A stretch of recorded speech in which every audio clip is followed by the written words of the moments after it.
staring back at me, stranger in the hall, frozen by the scene. Portraits seem to fade, he lost his centerpiece, can't recall his face. I hope he'll rest in peace. Haunted by my mind, victim or the prey, everything is fine. Take me to my grave, bury me alive, keeping me astray. Hard to say goodbye to who I am today. Everything is fine, take me to my grave.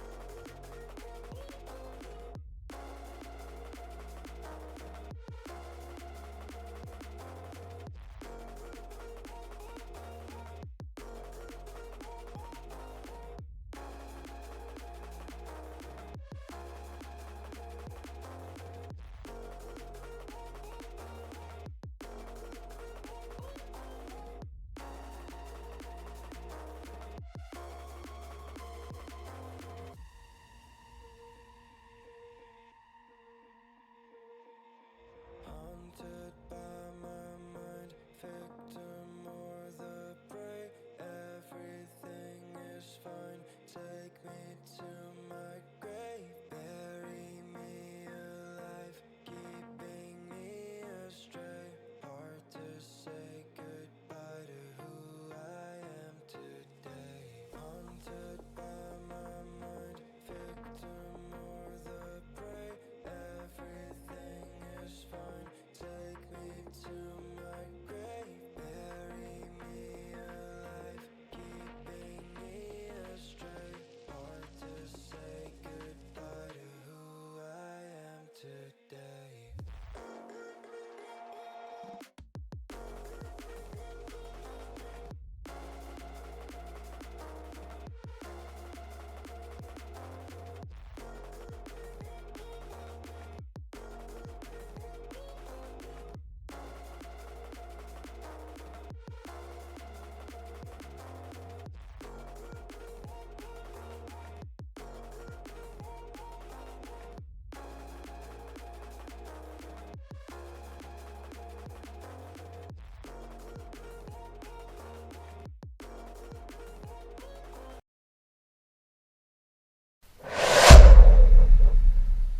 Welcome to the LXC.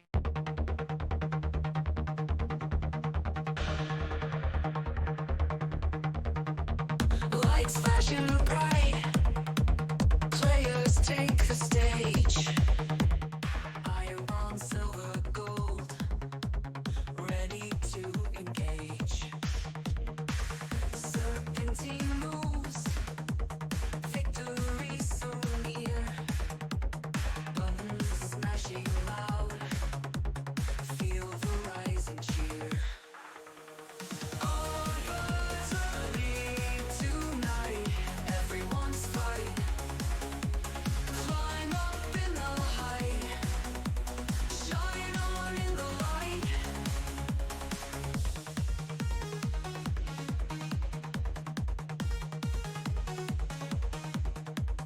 Game's on fire now, tension in the air.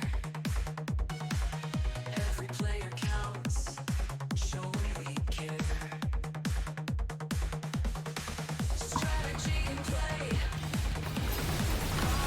They can't see in the pit due to the pink ward. Alec, fight. Fighting.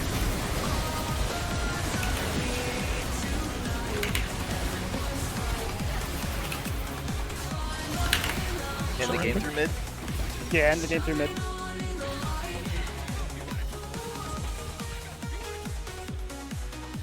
I'm out of mana. I'm Get out, get out, get out, get out, get out. I'm running over here. Coming in.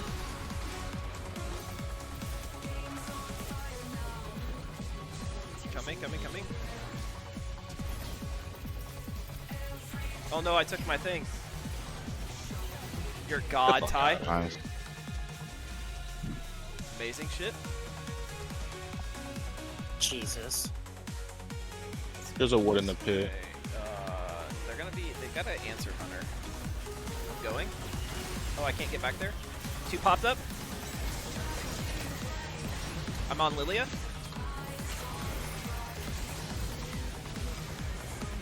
I have an R10. We have a volley bear. Yep. I'm Fine, trying. I got him. Not right. On my way to the volley. On my way to the volley. Yeah, you don't get it.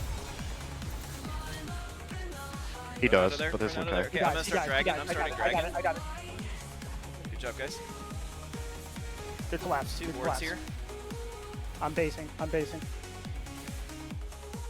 on a minute. That's a really huge force. Instead, Billy just decides to go absolutely crazy diving into it. Damage!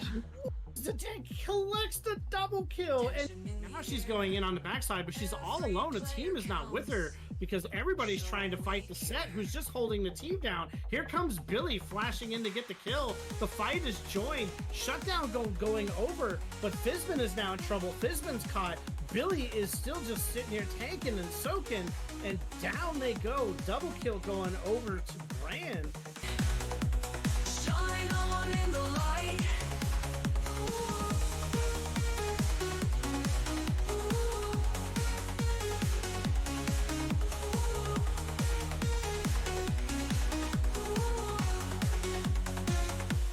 Game's on fire now. Tension in the air. Every player counts. Show 'em we care.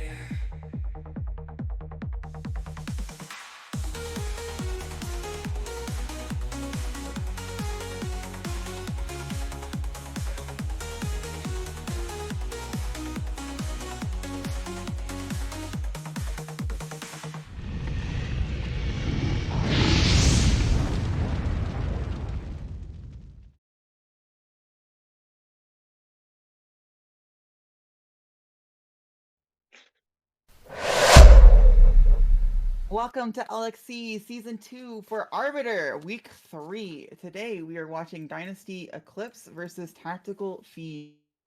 I'm Scarlet Q, and I am here today with Pradles for the casting. And honestly, it looks like we might get into the games pretty quickly, or the draft pretty quickly, because I see a lot of players here already. It's kind of nice. Right, we got 9 players in the lobby already. It feels nice, actually. A little bit early. Be nice to get. Oh, want to go into the bathroom. Okay, well, spoke too soon, but that's okay. Either way, hoping that everything goes smoothly today. You know, everyone's getting through, figuring out how stuff works, draft laws, figuring out how to host a website again, and Riot's figuring out how to add a spectator game, client to a game that's a few years old. But you know, Riot's just a small indie company, so we give them some grace, and we should be good. So I always say it every week. Every time there's a new patch, they break something that they didn't touch in the patch. So, I'm honestly expecting maybe 8 souls broken tomorrow. Who knows? We'll find out. Yeah. Well, I don't know. Is there an ASOL player in this game? I know last week Arbiter we had some ASOL mains, but I don't think I was looking at what these players have played for last week at least, because this is the first week of the patch. Oh, speaking of which, that's the most important part that I almost forgot to mention. Aurora is enabled today for all leagues, so that champion is available, not just a picture on your screen, but could be banned, could be even selected to be played. And I have heard Aurora making a splash in all sorts of levels of play. So I'm excited. I hope to see it. I've been liking Aurora. I've been playing her a little bit. Obviously, I'm a bot laner. I've been playing her in the bot lane. Probably not the most common position, but it's still fun. We'll see if we see it in the bot lane today. I'm not so certain. And I might just have to read her abilities again before we get into it, because I'm just like, what is going on? She's like making a Mordekaiser ult that she can walk through like Pac-Man style. I don't get it. I know what they all do. I know what all her abilities do. I have no idea. I'll tell you that right now. Well, I don't think she goes bot lane, but I haven't played her enough, I guess. So maybe she does. Her Q reminds me of Zaya Feathers, I'll be honest. Her Okay, okay. W is a dash and invisibility. Her E is a little bit of damage and also knocks her back. Think kind of like Caitlyn E, but not as far range. Doesn't bring her back as quickly. And then yeah, the ult is it basically kind of creates an arena. Think like Camille ulti, she can dash back and forth from opposite sides of it. And when she doesn't knock up, that's in Swarm. However, it does give her a ton of mobility and it does a Oh, we're in lot of draft damage when already, she by the casts way. it. We are Yeah, in so we're draft. talking a lot about this. I'm expecting Aura to either get banned or not played, honestly. Like, I don't know. Yeah. It's interesting to see if you would actually bring it out on the stage today. Obviously you don't have that much practice on it. Your opponents don't have that much practice against it either. And then if you're not sure about it, maybe you just ban it too. But so Yeah, I'm far we're excited to see. seeing I mean, normal I'm the ban crazy Silas. person that'll bring out a champion week the first week it's available. I was playing Smolder week 1 last season, so And rewarded you were, I think, if I remember correctly. I don't know. Smolder was I pretty don't. good on release from what I remember. Yeah, he was. Yeah, he was. All right, But first couple so bans we far, got Silas and Mordekaiser and a Warwick from the side of Tactical Feed. Pretty standard band so far. Silas is just really strong right now. Same with Mordekaiser. Imagine they're comfort champs for the teams. Warwick. yep. Tactical Just Feed look. focusing the junglers, getting out of Moo after that. So really focusing hard down on those early game junglers, and that's Lilia ban. Yeah, lots of Yeah, jungle bans coming out this game. yeah. Lilia was played by Tactical Feed last week, so not too surprising. One of those champions that's really annoying to have to deal with, especially if you're, I mean, Lilia was nerfed this last patch, but still, I mean, if Tactical Feed's willing to play it, still might as well ban it. But that's a lot of EP bans too. I wonder if they're expecting like an AD mid, because those are the kind of champions that go well with an AD mid, except for Silas, of course, unless it's jungle. Yeah, I've And seen it. they no Misfortune Misfortune first though. pick. Makes sense. She's very strong on this patch. Very good blind pick, and I'm curious to see what Tactical Feed responds with. Common ones I would think would be maybe the Braum, Seraphine. Leona's a good counter into the Misfortune. Supports wise, there's no Ashe, so you can't get that Ashe ulti to just stop Misfortune. Maybe we'll even see it for Stana bot lane. It's been a while since we've seen it, but What? it's always a That's not possibility. a bot laner. What are you talking about? I think you're just Oh, confused. You don't get what bot lane's about. But Shyvana picked into Misfortune. Kind of interesting. I do think that Shyvana does a lot of things that work well into Misfortune, arguably, but you're still picking it oddly early into the draft. I know she's a lot stronger than she has been in the past, but Dr. Mundo to follow it up as well. So, got quite the tank line already. and yep, there's one of the counters I was talking about to the Misfortune. The Braum right there, pairing it with the Misfortune instead. Maybe expecting to see the Seraphine come out bot from Tactical Feed, but we'll have to see. It's And such an interesting cross selection of roles, right? The Dr. Mundo top Shyvana jungle. They can't really mhm. flex with each other. I mean, maybe, but probably not. So, and then on Dynasty side, they've got their bot lane already. So bans are going to be very targeted, right? You don't have to worry about counters specifically. You have to worry about what you don't want to play after what you've picked. You can ban AD carries or support. Vex picked, which is This is a kind of an crazy draft interesting so blind far. pick. Yeah, Not I a don't single usually see matched Vex lane. blind. I don't usually see Vex blind, and that's not to say that like she gets countered easily, but she does best whenever she is counterpicked, Hmm. or whenever she gets to counterpick something. But now Galio feels like he could do well into Vex. I've never seen that matchup because you don't see Galio and go, "Oh, I need to play Vex," and then Yeah, you don't see right. Vex and go, "I need to play Galio," or do you ever see Vex blind either? So Yeah, you don't I see might the be the Vex. first. Yeah, it might be the first time I'm seeing this matchup at all. But now, you've got bans for solo or not solo lanes, top lane and jungle for Tactical Feed entirely. They get to ban whatever they want without worrying about banning something they want to play. And Dynasty gets to ban bot lane. Yeah, so you want to take out what you don't want to play against. I would imagine. I don't think they would ban the Seraphine. Maybe they banned the Leona here. Leona's pretty good into the Braum. Maybe Rakan, the Zaya, taking I out don't think half that Zaya, lovers duo. she really does well whenever she wants to just get out of something really quickly. And Hmm. there's a lot of things to get out of right now. Like imagine you just try to commit your Vexar, your Brahmar, and Zaya just goes into the air. And Yeah, now you're really sad. best part about um, Zaya. Yep, and now it's gone. Yeah, she has Ard out of this champion select in a way. Or got puppy Ard. I don't know flavorfully what's going on there. Kale Kale ban. ban? Interesting. So like the idea is I guess not to outscale the Dr. Mindo was their fear. But now you get to pick your 80 carry. I mean, you could pick support too. Oh, this is such an interesting draft. This is just not how drafts normally go, and the reason is usually because you want to be able to have that flexibility of picking without the bans going through. But now, I mean, you can just pick any 80 carry and not worried about counter pick because they're already showing their cards. I imagine this is an 80 carry pick here because we didn't talk about it, but the Galio actually could be a flex pick. That could be a Galio support. True. That's true. So we'll see. Not one I've seen in a long time, but it could work. I've seen it in solo queue a couple of times. You know, you play enough solo queue, you see everything support eventually. I played against a Poppy support earlier today, but that's a bit more common, I think, than Galio. And then there's the Sejuani and the Trundle. Ah, jeez, what do you even pick into this? Got a lot of move 4 champions with the misfortune are you're either picking support or mid. Okay, another usual flex champion, but actually just have to go support because I'm pretty sure it's not Maokai mid. I suppose anything could happen, but that is a really beefy front line the Tactical Feed has. Looking at this comp. You know, it's interesting. I don't think that this draft would ever come in like a textbook kind of case at all. Like the normal rules the draft don't apply here at all. We've got some really interesting choices. So I feel like it's hard to even discuss like what's going to happen in the game because these drafts just, I mean, you don't see these 10 champions on the Rift together. Almost, you know? Not usually.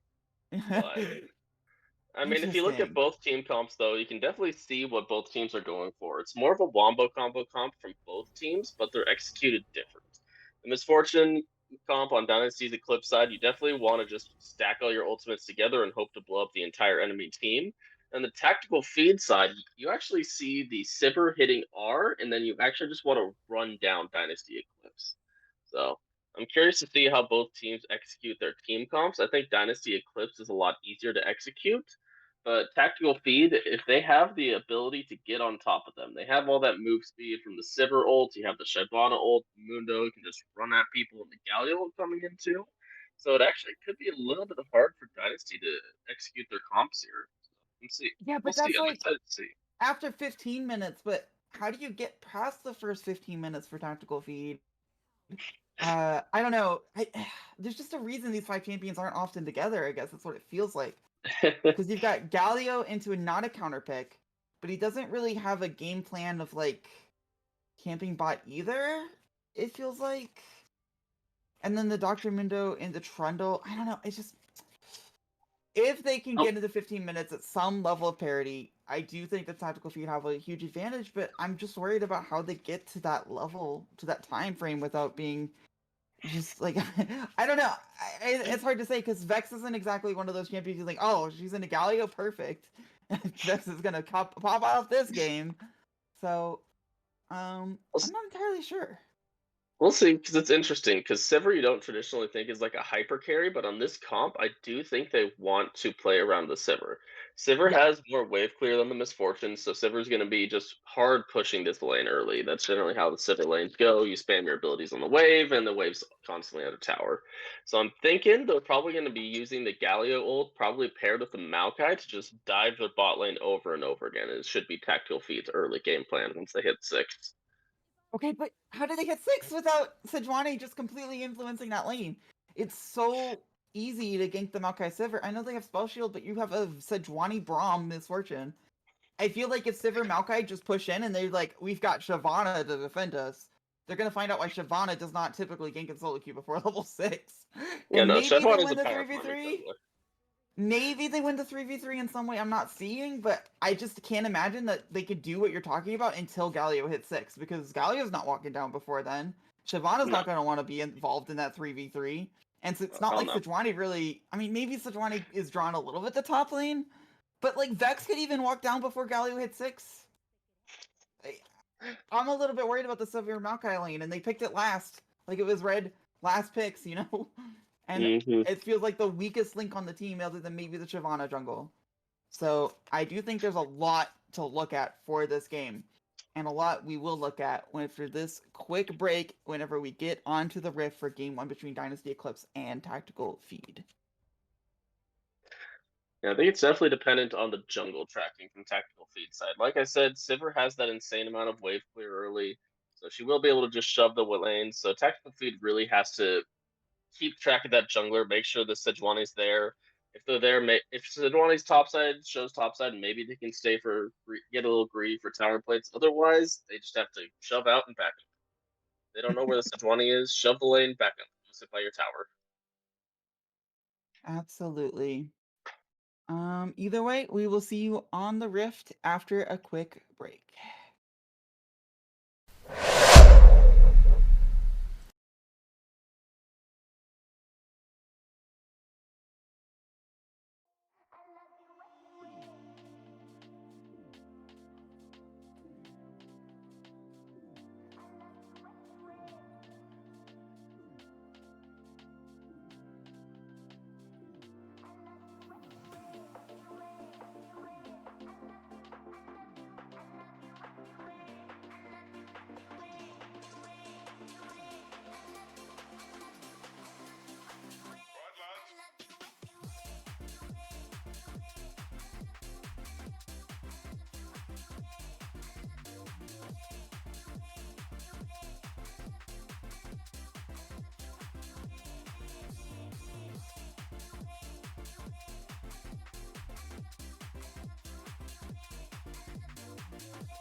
right, welcome to game 1 of Dynasty Eclipse versus Tactical Feed. And we are on the Rift. It looks like standard level 1, standard... Oh, wait, Silver has a Cole. Oh, I usually like Coles. This might be the one game I wouldn't suggest it, though. I mean, you can still put out a lot of pressure. And maybe they're actually not doing what you suggested, what you prescribed, and actually letting the Misfortune Braum push them in. We'll have to see. I would be worried about starting Cole against an MF Braum. MF Braum are super strong early. Like, without that extra HP from a Dorn's Blade, it's going to be a little bit rough for that Sivir there. Think you got the spell shield, so you're like, I could probably stay a little bit safer in this lane. I got a Maokai appeal for me, but we'll have to see. If MF Braum recognize the Cole and play more aggressive in this lane, Sivir could have a hard time. We'll have to see on that one. We'll have to track that for sure. On the other hand, we already recognize the win condition scaling team comp. I mean, you don't have to put the MF Braum under that much pressure. You can sit in your tower, miss CS even, use your Cole. You'd be perfectly happy. I mean, not like perfectly happy. It would be nice if you got all the CS, but you know, give the Sejuani no outs. Actually, she still has the out of diving top, and it looks like she's pathing in that direction because both junglers are starting bot side. Yes, but you see, Dynasty Eclipse aren't leashing though, so they're probably looking for a little bit of a level 1 cheese. Sivir won't have spell shield at level 1. This could be really scary. See? Does land the Q. Does come out. Redbeard, Redface Beast, gets stunned up and is at half health already. Has to flash. The ignite does come out, so it is a summoner tree. But I'd rather have used my ignite than use my flash. That's for sure. Oh yeah, 100%. And Shyvana's on the side. So Shyvana's just like walking away from this lane, being like, well, good luck. Like you mentioned, Shyvana's not really an early game ganking jungler. Definitely more of a power farmer until she hits 6. So it's going to be a little bit rough for that bot lane there, having to burn Flash and Ghost early. I didn't even notice the Ghost until now. Might have worked to get back to lane faster based on that cooldown, which is odd to me, but okay. I mean, I don't hate it. You're never getting dove, and you're probably not using Ghost for a long time because you know Shyvana's not coming. I doubt Sejuani's gonna dive you. What is Ghost usually used for? I mean, I know it's not as low cooldown as it used to be, but it's not the worst. It's not the worst, but I don't know. To get back to lane doesn't seem worth it to me, but you know, I don't mind. I'm just an AD carry main. I think it's just always about the opportunity cost, and right now the opportunity cost of that Ghost is so low because you're not fighting them, you're not bringing Shyvana down, and you're not getting dove, and this wave is just going to be forever horrible. I don't know. Yeah. You could be right. Regardless, the junker's heading towards top, and I don't know that Shyvana has an out to do anything other than just go for Crab. Now, she does have a lot of strength on this Crab for Metrium, just because both lanes have Prio, but I don't see a gank opportunity at all. No. And I do possibly see one onto Mundo if Shyvana's not careful, so kind of curious what the junglers will do. Yep, we'll have to see. Sejuani's just going to go for that Crab, it looks like. I doubt too much is going to happen there. Sejuani probably loses that 1v1 versus Shyvana early, so I doubt she's really going to contest that. Ooh, but Trundle's going a little bit aggressive here. This is interesting because you know Shyvana is definitely going for this Crab. I feel like this is a miscommunication between the jungler and top laner, or maybe it's just wasting Shyvana's time because using the Ghost, but making sure Shyvana doesn't get a recall off is kind of nice. I mean, Spetsnaz now gets the bot Crab uncontested. Yeah, but now, like we mentioned, Sedge might be looking for a gank bot side. We'll have to see. The wave is pushing towards Dynasty right now, so could be a good gank opportunity for the Sejuani. You mentioned there's a lot of CC in that Braum Sejuani combo. Whoa, that's a lot of damage out on the Vex. Yeah. And she has to leave the lane, I think. Meanwhile, the fight here, Sivir doesn't have Ghost notably, but there's a lot of minions that Braum is tanking. Meanwhile, Sejuani's here, however, flash out. First blood onto Braum, but the other support goes down too, and Sivir has nowhere to go. I don't think Ghost would help technically in this phase, but definitely noted that they did end up fighting before that cooldown was up. She might have been able to run up river if she had Ghost there. It's a little bit of hindsight 2020. We'll have to see. Might have saved her life in that situation. It's hard to say. But definitely losing that flash at level 1 really hurt. Just opens Sejuani up to do that gank. And now the CS lead is for MF. The Cole is barely relevant, and that's a 2-kill goal lead as well. Yeah. You see Sivir's just coming back with tier 2 boots. It's always nice to have when you're a little bit behind in lane, but it's gonna be rough trying to trade with that Misfortune in this lane now. You imagine she's gonna come back with a serrated Dirk, I imagine, or maybe a BF sword or Vamp Scepter. We will see. How much gold? 1,300. You might go for the BF sword. Wait, just on Shyvana back. actually might get stunned here. Doesn't quite. Q cooldown not up. And now Braum has to walk the long way to bot lane. Gonna join up with Yeah. 20 though. But notably, tactical feeds bot lane kind of just wasted their time there just to defend the jungler. Yes. So Zipper's coming back. She's going to get a little bit of soul lane XP. Misfortune hasn't backed yet. So those 2 kills, just gold sitting in the pocket, and now she's getting her back in. So yeah, sure what Braum is going to do in lane here. Kind of just sit on his thumbs, I guess. Maybe prevent a crash, but I think, honestly, kind of awkward for Sushi. No big deal. Misfortune does get back to looking lane very fast, so. Meanwhile, Shyvana looking, I don't know, just from a farm, I think. Yeah, Thought she was looking at grubs, but Golem's more She's level interesting. 5. She's trying to hit 6 first. Let's see. Can I see how close that she is to 6? I don't know if the frogs will do it for her. Golems probably won't. She probably needs at least one of those grubs to hit 6. Yeah. Let's see right now. And I don't think she's going to be able to get that, so it just recalls. Misfortune coming back with that BF sword, so we'll have to see what the Sivir comes back with, because right now Misfortune is in a insanely strong state. It's going to be really hard for that Sivir Maokai. But this is where we said would get much better for the Sivir. Galio is 6 and has that ultimate ability. And the wave clear is still there for Sivir. I mean, even down items, you can kind of set up a play, get a crash off pretty easily, let the wave come back to you, let the Galio come down. And now Shyvana's going to hit 6 off this blue buff. You have a deficit, obviously, but maybe it's not that bad. Meanwhile, mid lane, Vex is just kind of feeling like she got countered, I guess. I didn't know that this was a matchup where she struggled, but something's going on for her. Galio just lanes well into any AP mage. He's got that magic resist shield. He just gains bonus magic resist, scales with magic resist. So Galio just is good into a lot of AP mages, especially with that early Spectre's Cowl. It's really just lessens a lot of the damage that the Specs can do to the Galio early. And notable to note too, Sivir backed and didn't buy any items. She still just has those tier 2 boots in the coals, so Misfortune's gonna feel really strong right now into this lane. Vex is moving first. Looks like just for vision. But Dragon was grabbed up by Matrium despite the bot lane deficit, so Shyvana feeling not so bad there. And you know, other than bot lane, the lanes are pretty stable at 8 minutes in. Yeah, which definitely favors tactical feed. Only a 300 gold difference between the teams right now, and that's even with a 500 gold lead on bot lane. Here, and the stun means a lot. He doesn't really have a way to get out of this damage. No, Galio comes out to kill anyways, and now Galio's here? Like, I protect your corpse. We'll make sure to get a good burial, but that's it. Meanwhile, top lane fight. I think Mundo is at the breaking point. It's so close where he doesn't have to fear this too much, but Pain Pimp is still going for it.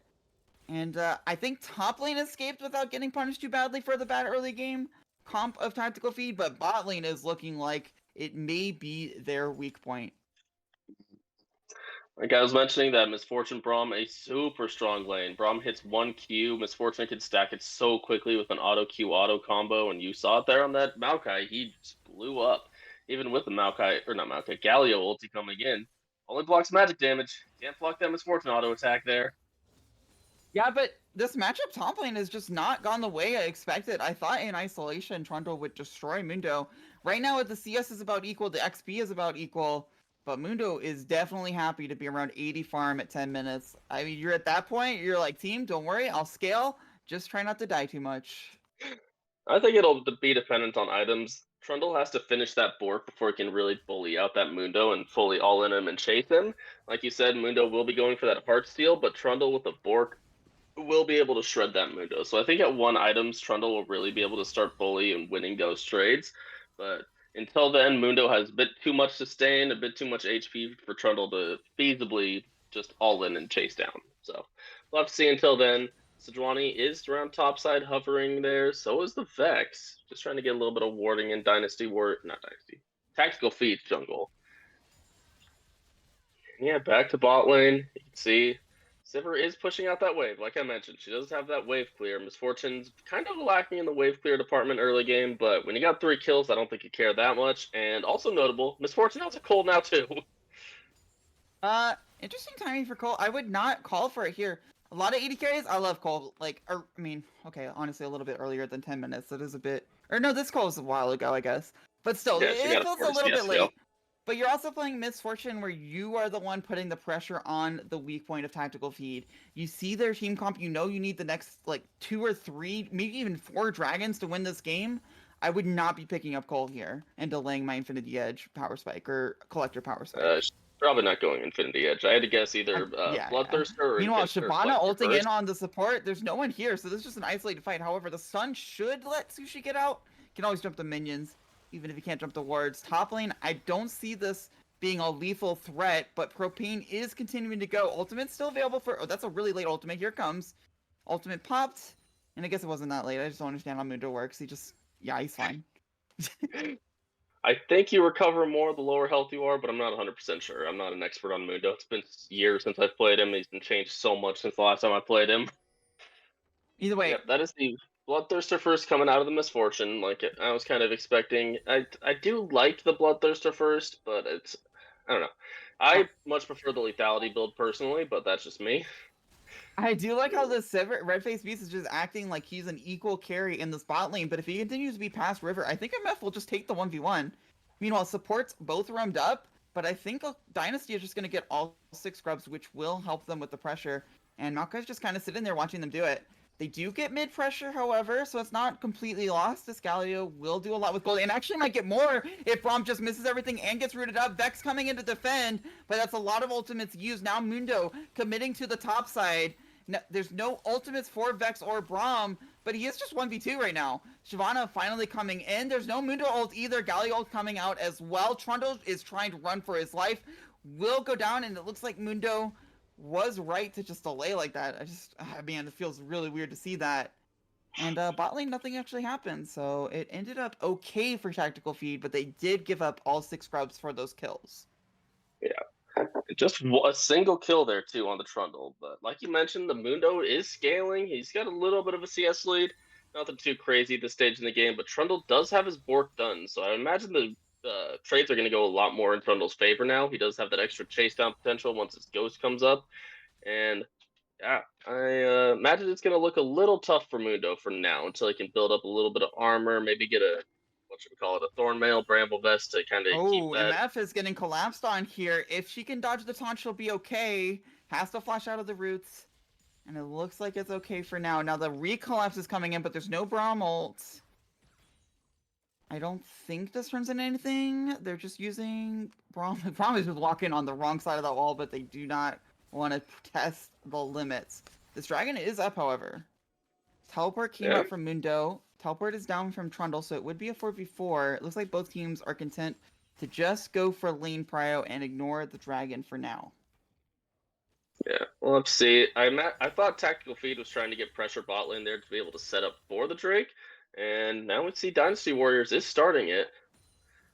Do you have Misfortune it should be up? on Vision, so that everyone should be aware that this is happening. But the way Galio's pathing says to me that they're probably just going for mid prio and giving up the dragon. Meanwhile, top lane, well, let's look at the mini map. Just another Mundo ult. Don't even mention it. Yeah, okay. Yeah.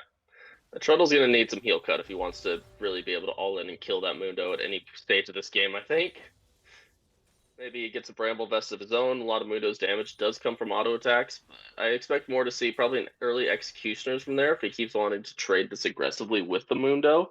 And now we see Braum is rotating up towards top lane. Yeah, I'm not sure that anything's going to come out of this, though. He's going to be spotted way before he makes an impact. Trundle's already chunked.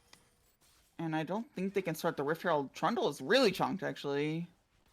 And Braum will just walk away now, not even being able to secure the crab for his team. That does feel bad. The Maokai is up there too, so I understand why. They do have the Braum ulti, but I'm not sure what they're going to do there. You kind of want that Misfortune ulti to pair with the Braum ulti if you're looking for these fights.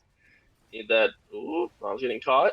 Braum's kind of caught here. Actually has to hit the plant too, so that way he is in the middle of everywhere. Flashes out goes with the ultimate. It looks like he's going to live with his life, but that will be that top lane pressure coming to a head. They get the Herald, but I don't see how Trundle even defends this tower at that health level whenever Braum had to run away like that.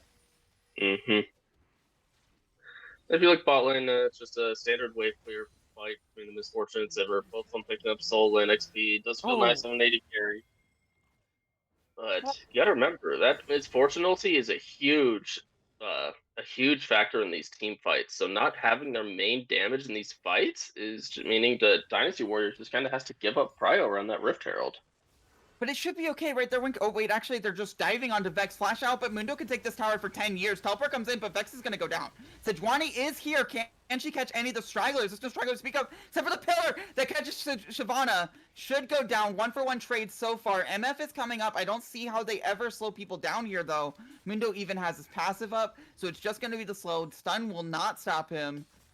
And it will just be a 1-for-wait. Mundo walking back. Solomon goes out early, so he should have a stun. Oh, but the Sejuani misses, and he's stuck at 3 Sej passive and 3 Braum passive. Now Braum dead. That was not what I was expecting there. I was expecting more of a Misfortune looking for an ult angle there. I was not expecting Braum to just walk back into tower like that. But, interesting. I was so close because they almost caught the catch. But he was literally stuck at 3 Sedge passive, 3 Braum passive. Like, I think if either of those go off, while his passive's already down, which it was, he might die. But instead, Braum is the one that dies, so unfortunate. It's hard to say. Mundo is very tanky with that Warmog's first item, so it would have been tough to say. He did not have ulti up, so it's possible he would have went down. But honestly, at that point, maybe if the Sejuani ult hit, he would have gone down. Maybe you layer the Misfortune ulti on top of that, but it's hard to say. Really hard to say on that one. Either way, I think that... Oh, wait. Actually, Shyvana, sorry. Ult comes in on Braum, and I think Braum's just dead again. Sivir ult's going to confirm it. And they give it over to Shyvana.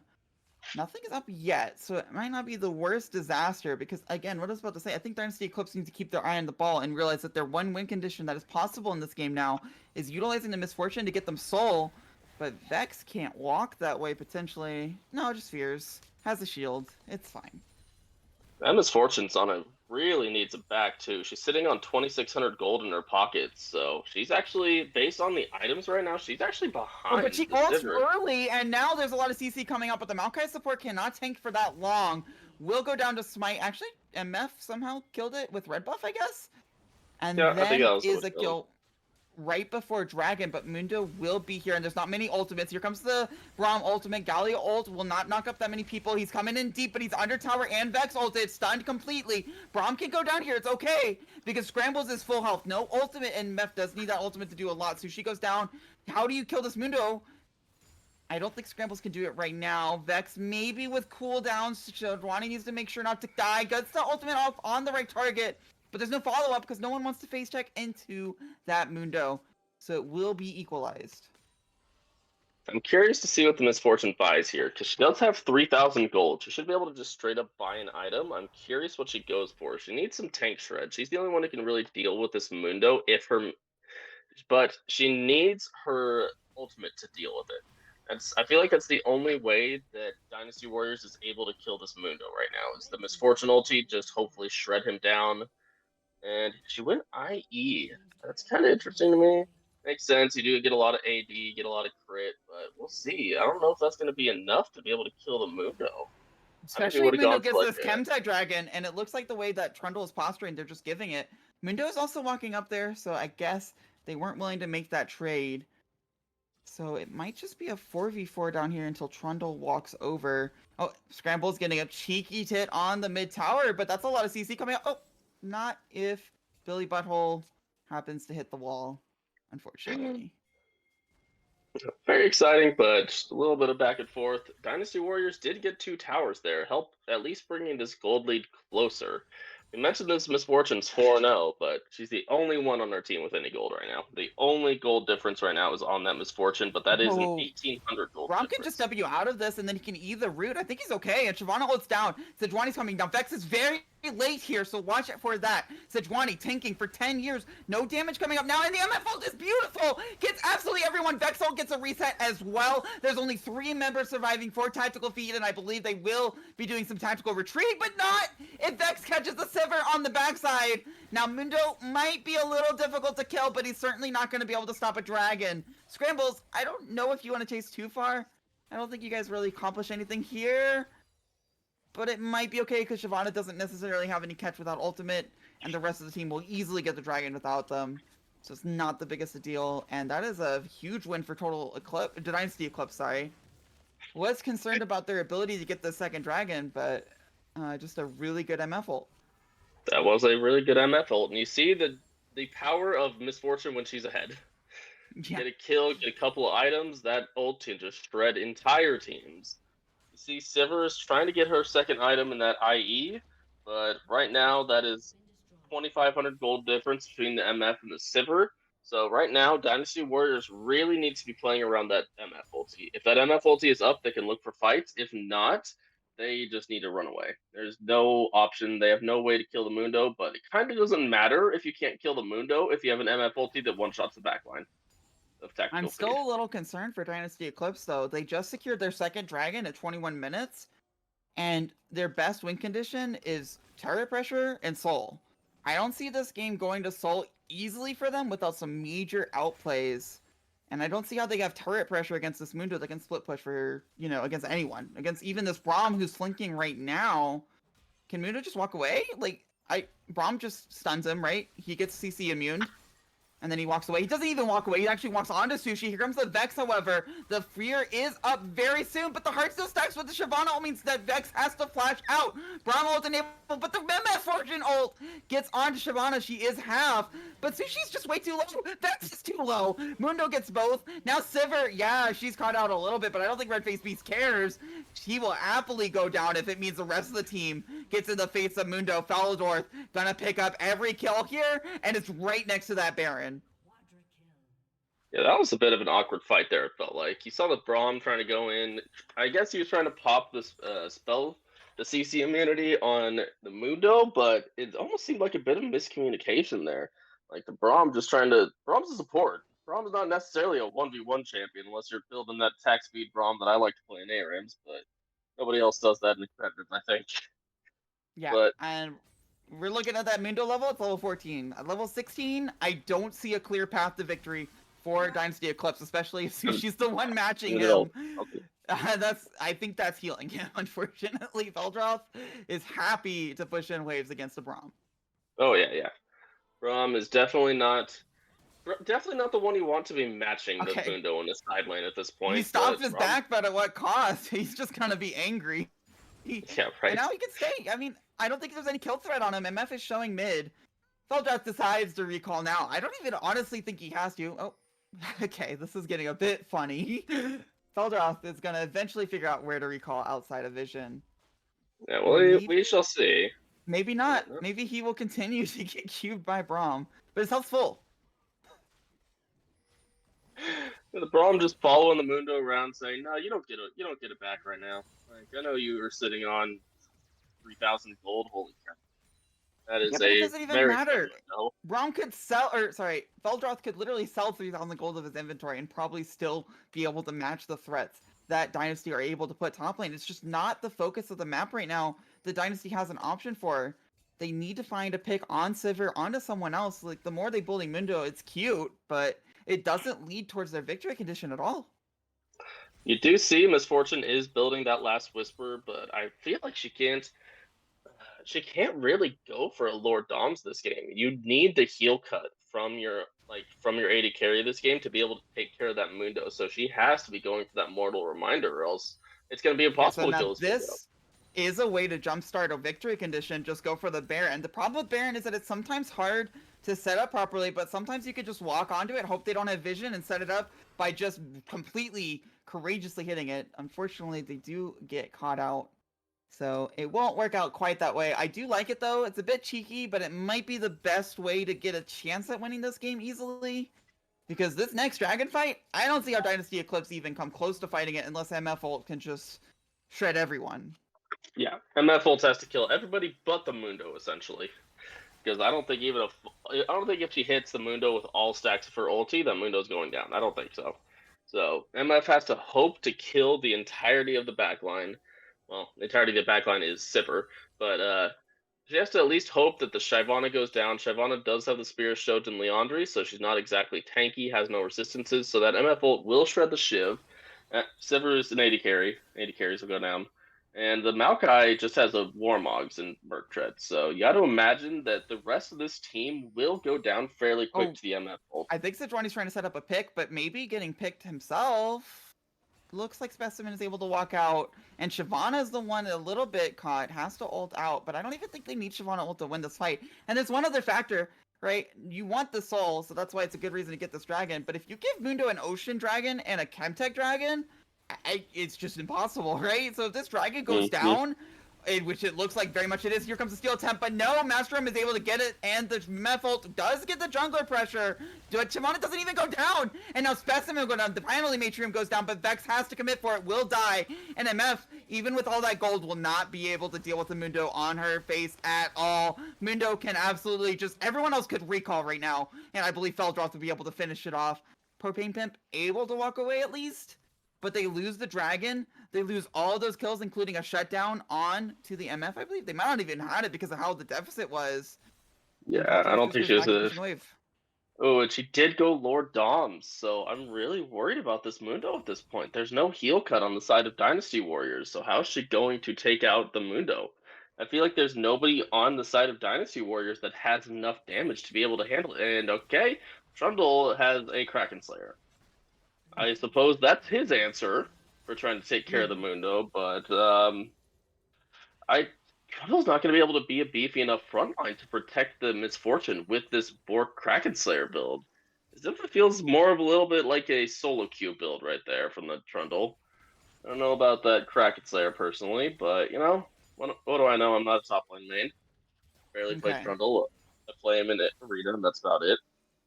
So for Dynasty, their one win condition that's really available now is this Baron.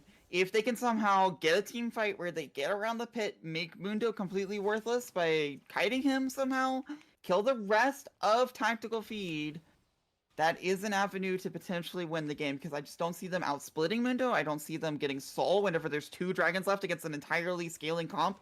I mean, basically scaled comp of Tactical Feed. I mean, it really just centers around this Baron, and right now Propane Pimp might just be caught out. There's a lot of red faces on the top side, and I don't even think they need them. Propane Pimp has nowhere to run, is going straight into Mundo with the Kraken, but that's a level 16 Mundo. Here comes the rest of the team for fun. I don't think they were required at all. However, Sivir, Red Face Beast kind of in the middle of nowhere. They were collapsing onto the Propane Pimp, even though it wasn't necessarily necessary, and you can't be wave clearing while that's happening. But this 4v4 with Vex TP is not going to favor Dynasty Eclipse, so they just have to run away from the Baron side. Mundo will TP though, and that might be a slight avenue. I mean, maybe Mundo just TP'd. You TP here, this is the right play to maybe make a play, but can they get out and can they stop the Baron? Vex ult's coming in really deep. That Vex is really deep, but there's no damage coming. Shyvana has to teleport out, flash out. Mundo is coming. MF ult barely gets the Shyvana. Now, can you turn this into a Baron, or will Mundo completely destroy your entire team?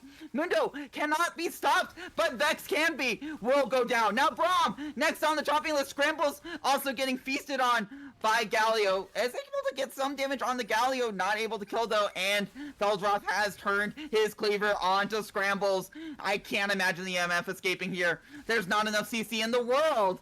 And now Sejuani has no damage follow-up. Maybe the Trundle with Kraken Slayer without the Mundo ult, which Mundo ult's coming up, by the way, pretty soon, and the teleport comes in. They have to run away, and at any time, Tactical Feet can just turn on the Baron, which it looks like they will do.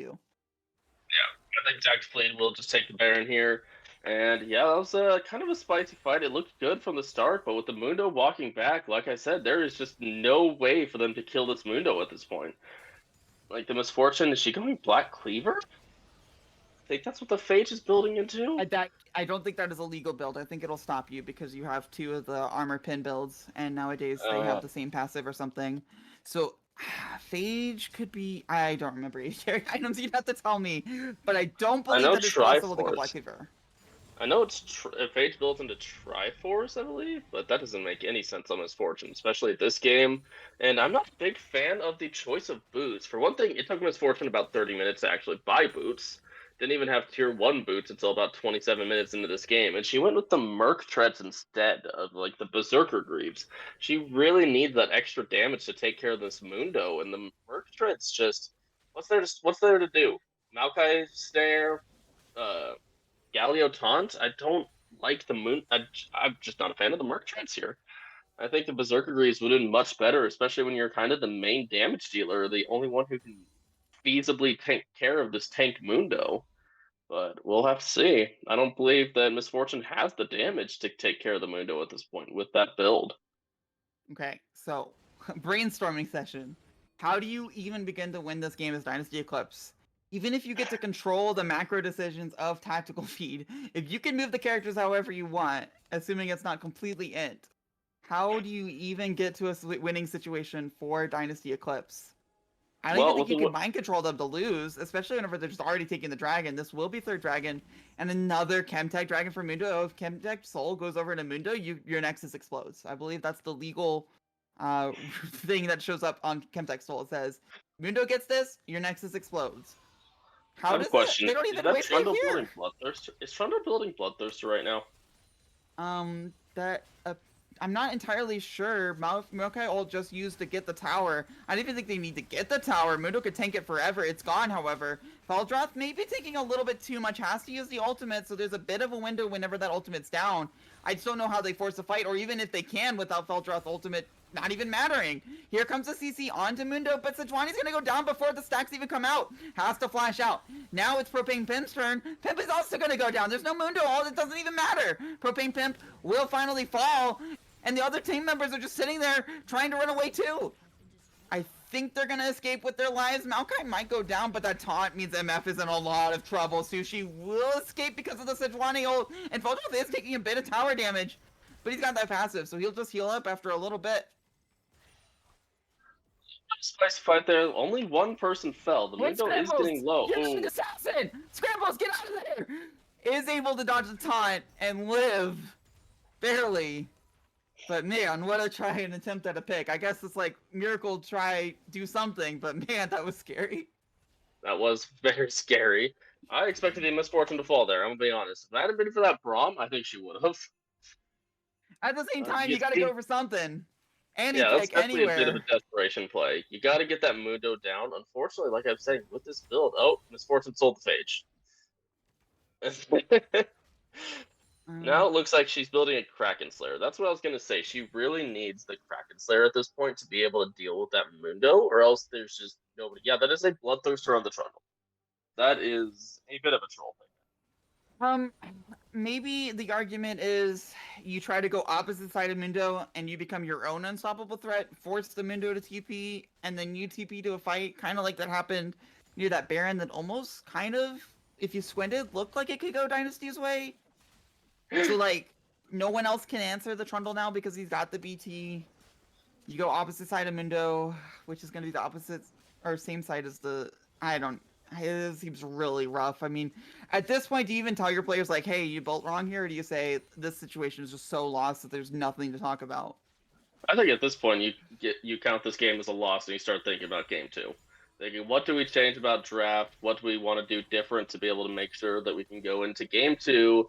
At this point, just save the mental. Save the mental for game 2. You know, you can talk about if you're the coach, you can talk about the builds after the full match. You can go, hey, why did you build Bloodthirster on Trundle? That's kind of troll.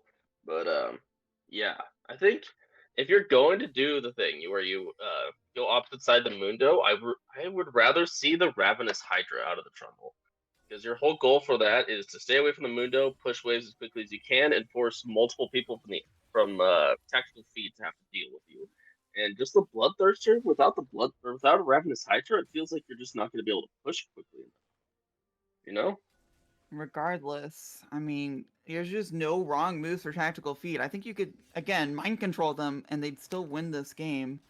Trundle is going unanswered for now, but I mean, you don't have to answer. The best answer to a split pushing Trundle is to just take his Nexus.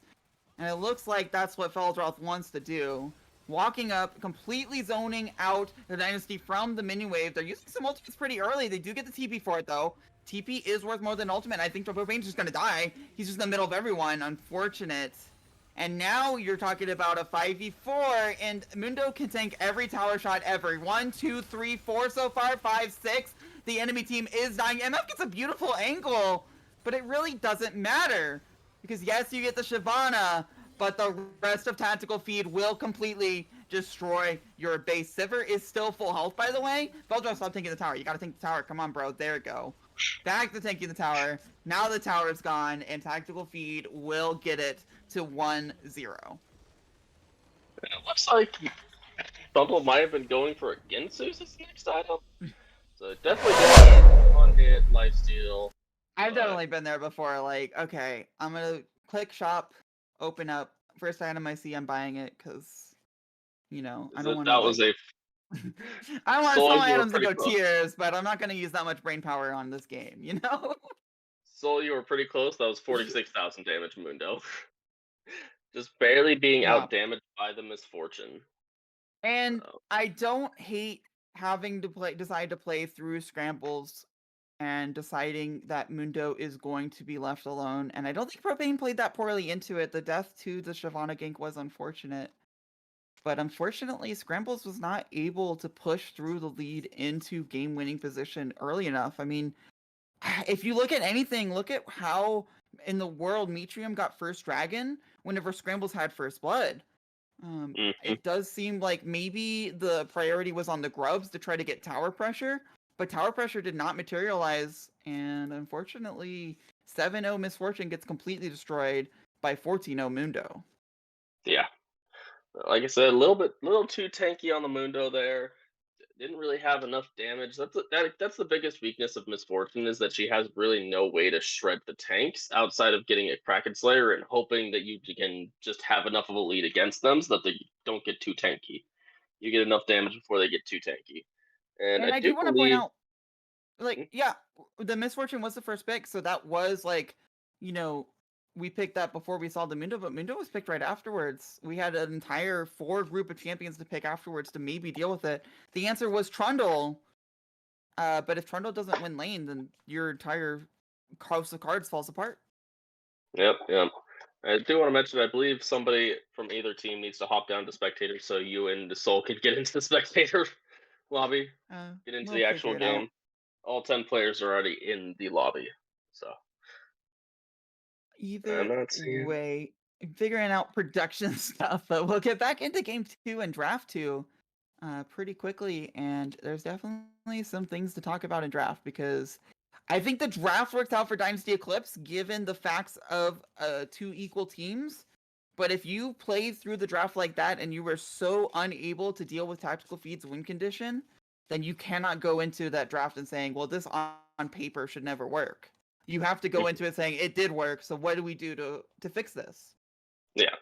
So I'm thinking Dynasty Warriors, they probably have to ban that Mundo first round.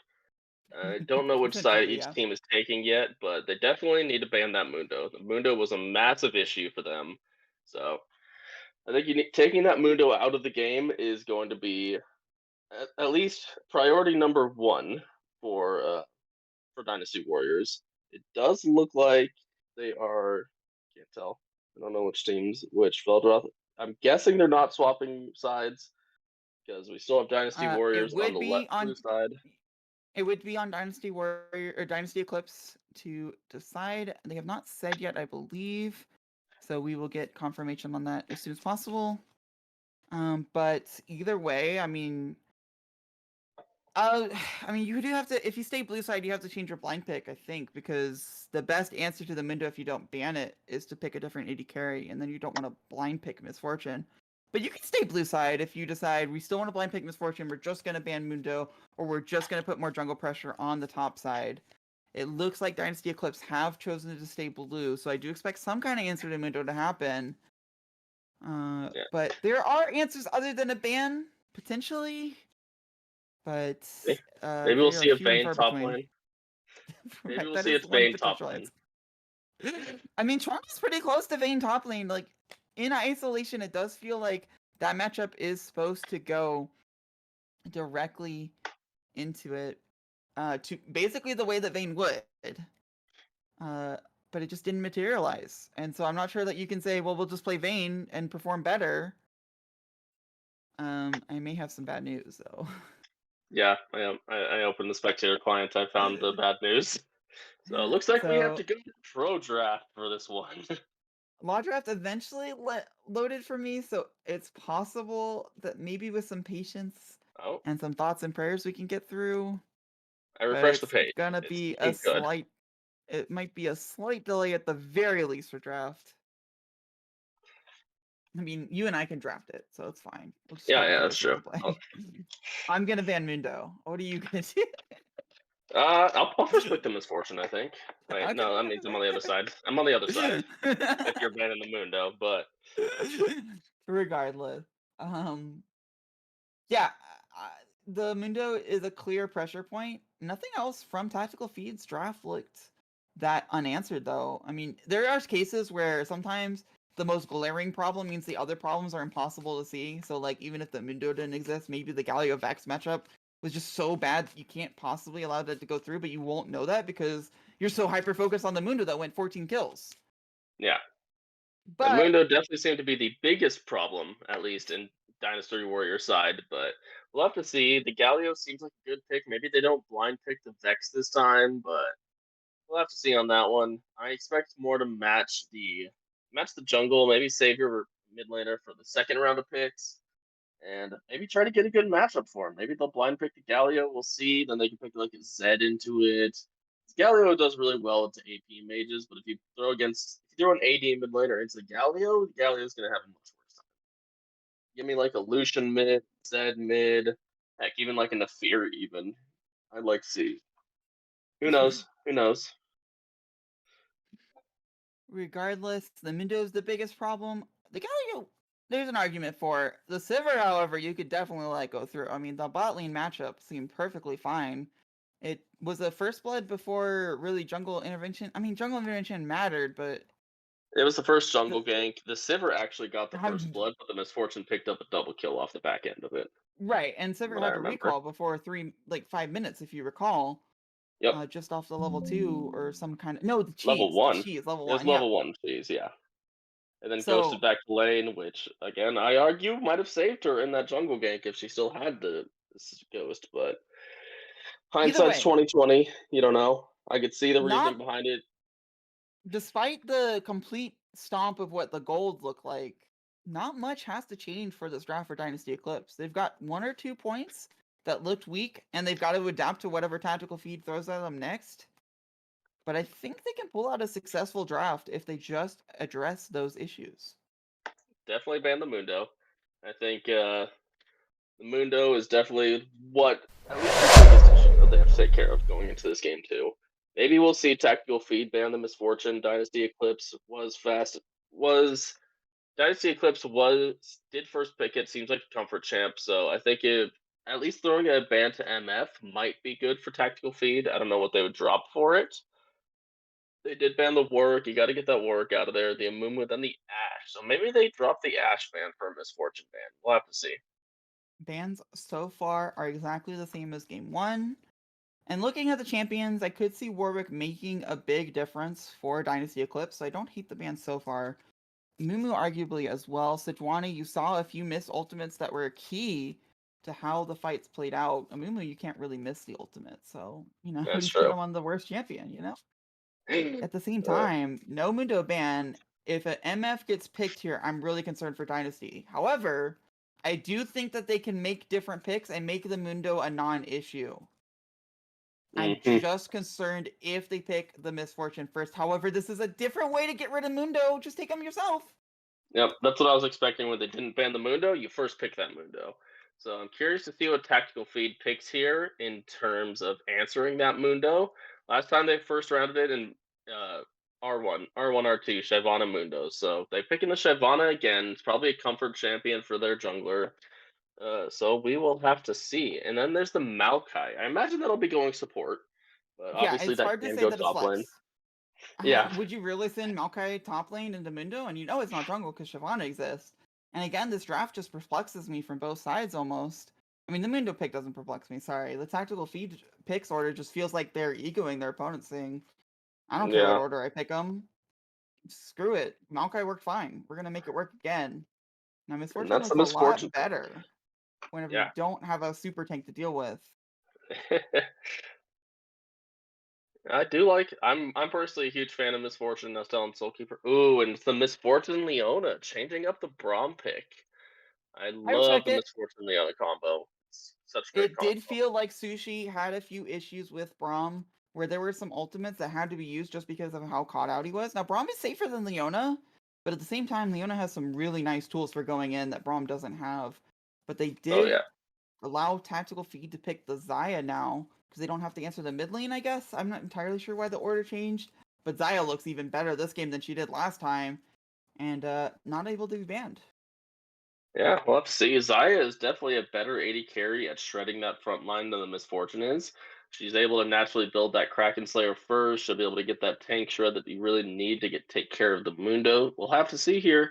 I like it. I like the Xayah pick here, but let's see. Misfortune. That is a We'll no get ban. confirmation on the ban. It doesn't appear that we have got confirmation yet. Now, I don't think it would affect Dynasty Eclipse's ban, so I don't think they would be too worried about the rules situation. Because again, it's just a ban, and I don't think it would change exactly what. I mean, there are definitely some situations where it would change, so it would be ideal if we got. Okay, so it looks like it was a Malzahar ban. We'll see if Dynasty Eclipse takes their right in either allowing it to not go through or some redraft or something. I think they'll be fine with it because, Yeah, I mean, pro draft is going to cause this issue all the time.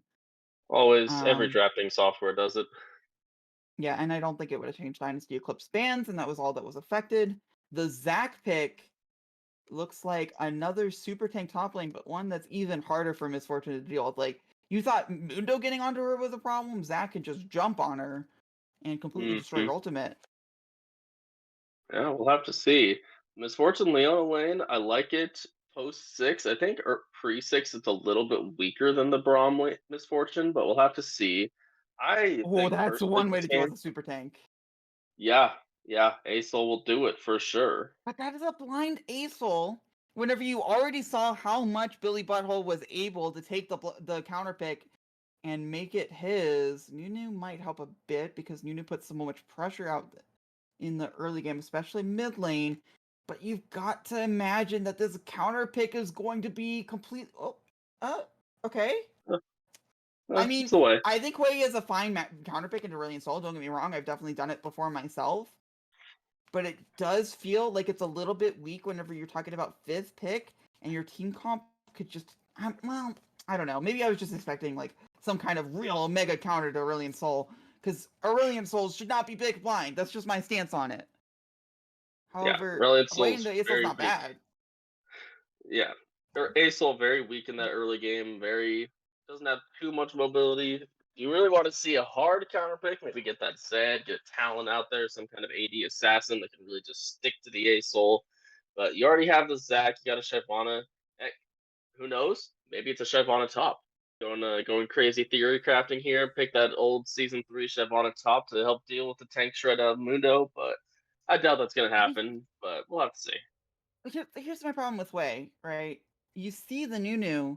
Hui is okay into Aesol, but now you've suddenly turned the matchup on its head where Nunu just puts a little bit more pressure out mid, and Hui's the one on the back ropes. And if you let Aesol gets ahead, it does not matter how tanky your Zac gets, unless he can get some really good angles onto Aurelion Soul. Hmm. It does feel like this could be a problem for Tactical Feed, depending on how mid lane goes. Now, mid lane went fine. Billy Butthole was definitely, scaling well on Galio before.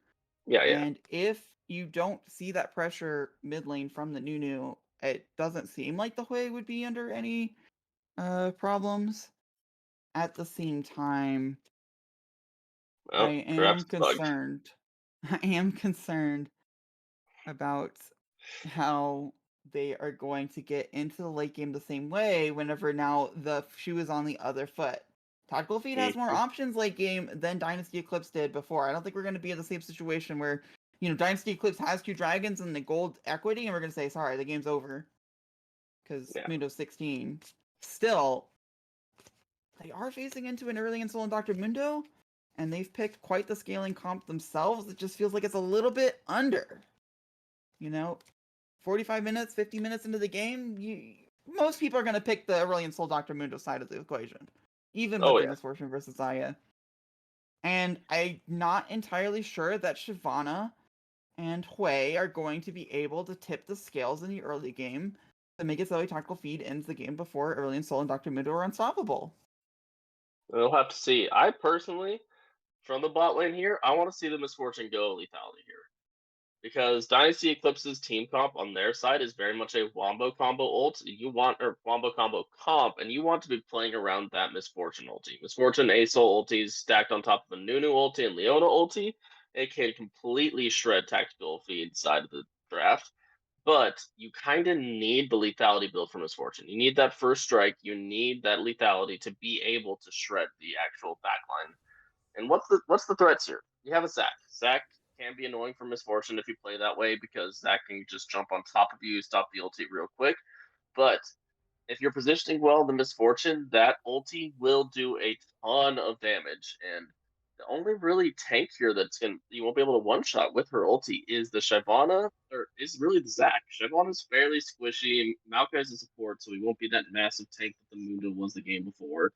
And Wei and Zai are both pretty squishy, so I want to see a change up of the Misfortune build this game. I know Bloodthirst and if there's one thing right now, but if there's one thing I can say about Dynasty's strong point last game, it was the MF ults. Even whenever the game looked entirely over, the MF ults were still finding things. I mean, there was one point where MF walked behind Mundo and got an ultimate off that looked like a miracle. Like, I don't even know how Scrambles got that off. Now, maybe you could argue Felderons just didn't care. Like, okay, you can MF ult my team. I'm going to end the game. I'm 14 kills. Good luck. I can literally let my team die and end the game by myself. But I mean, Scrambles gets an ultimate like that in this game. It looks a lot more potent. So that will have. I think there's a lot more agency in Scramble's hands, for sure. Oh, definitely. And you'd actually be surprised. The lethality build can actually really shred tanks if you can get a full stack. Okay, Toe Knuckles picked Misfortune. Is that a Misfortune bot or Misfortune mid a soul bot? Okay, so we're gonna get confirmation now. That is the player that is. So it's not just like a visual thing. It looks like Toe Knuckles has picked Misfortune, and Toe Knuckles was listed as a mid laner and is sitting in the mid laner slot. I mean, we'll see when we get into the game then. Okay, so I have done ASOL bot lane in solo queue before. Counterpoint to it is that you're taking away experience from a champion that directly scales with levels. Yes. So it's pretty bad. Now the players haven't communicated anything, so it's not entirely clear.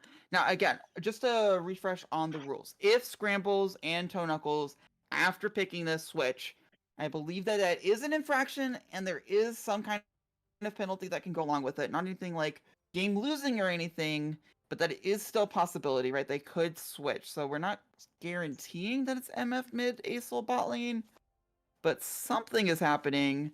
We're getting into the point where they could switch champions and they do switch immediately. Okay. So I believe that's just going to be a back end thing for them to worry about, whether it be bans lost or just, some other thing. Regardless, sorry to give you guys a bit of a teaser for something that isn't happening. It will be their mid laner on ASOL and their AD carry on Misfortune. Yeah. Well, maybe Soul will have a talk to them about that, because I remember week 1, there was one team that picked their champions in draft order, and they got a warning from Soulkeeper about that. So we'll have to see. I mean, they switched immediately, and typically the rules are a little varied. I'm not entirely brushed up on what LXC does in this specific situation. I don't think that Tactical Feed is going to be too upset about it. Like, there was about 30 seconds where everyone's like, what's happening? But they switched immediately. I don't think it's not going to be that much game altering for the viewers, at least. So we will talk about that later. Regardless, we will get onto the Rift after the spectator delay. So we will be right back.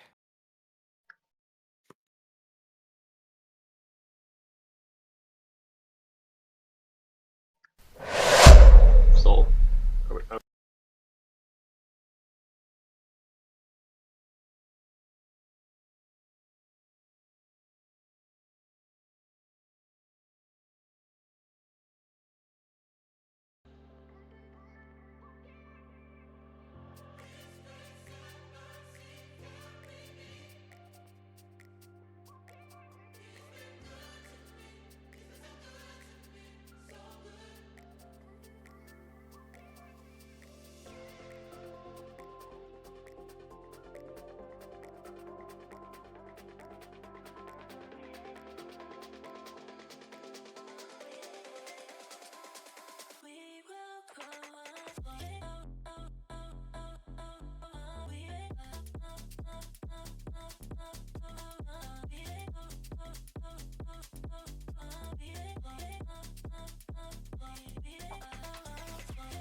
There's my home, there's my wall. See, it's the flower, mine is lost.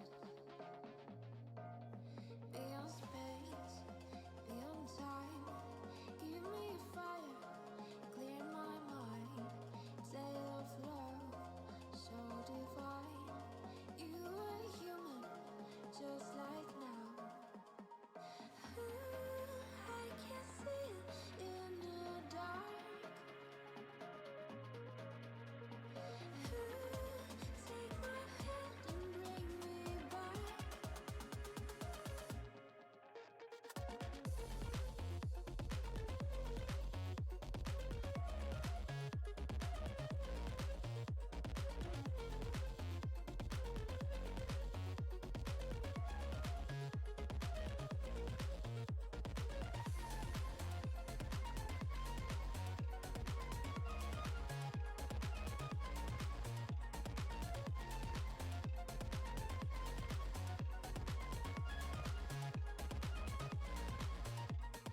Call me by name, I will wait.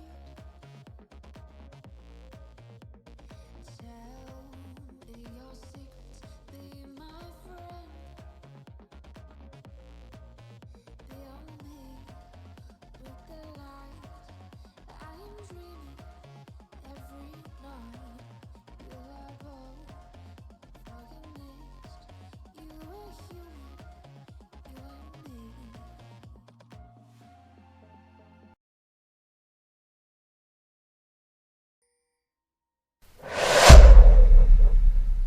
Welcome back to the Rift for Dynasty Eclipse versus Tactical Feed. Tactical Feed leads 1-0, but Dynasty Eclipse have the 5-man stack going for them. And that is very exciting. Their level 1 is kind of interesting. Nunu's pretty nice, but the rest of the team, I don't know. I do not really want to take these champions into a level 1. That being said, they're into some champions that aren't amazing level 1 either. Saplings are really nice to face check. And that's about it. We'll have to see. Like AD carry player here, I like Misfortune hasn't taken her ability points yet, because if you do have this level 1 fight, you actually want to take W at level 1 on Misfortune. It's a lot better for the level 1 invade, but looks like the bot lane's just going to back here and just go back to the normal lanes. We see Tactical Feed just doing a normal 5-point. Not looking for Yes, any they did action not here. spot out any of that, so they don't get any counter vision either. So the wards will be strictly on their own team side. You know, a lot of times if you suspect that they're 5-man stacking or you just happen to get some kind of other vision, you can get a real vision advantage. But both teams stand on their side of the river for now, and the wards are just on their own buffs. Now, Shyvana, make sure I'm starting topside, which is an opposite of last game. Misfortune actually did still start W, which is kind of odd to me. But Normally you want that Q for the poke at level 1. Helps you push. Well, you can push the wave a little bit harder with W at level 1, but you normally want that Q to get that little bit of extra poke early game. You can get those bounces, but we'll have to see what Misfortune does. Maybe she knows something that I don't for this level 1, but we shall see. For now, just a little bit of, I was gonna say there's some flapping back and forth in the top lane. There's really not so far. Oh, there, nah. Of course, right when I say that, it's a little bit of trading, but we'll have to see. Interesting level 2 race right now. Neither is really pressing it that hard, but the one who gets it first is going to be very massively ahead. Like, you got Leon and Maokai. They can engage pretty hard off the level 2. It looks like MF Leon are going to get it first. It's kind of hard with the camera cutting away constantly. But it doesn't seem like Red Face Beast or the dude I know got caught out by it, so they should be good. Yeah. And fun, little backstory about Leona. You actually want to play around level 3 all in when you have a Leona. You want to let the wave push towards you, then you play around level 3 actually. Like her level 2 is good, but you want the level 3 before you could really look for those aggressive all in trades.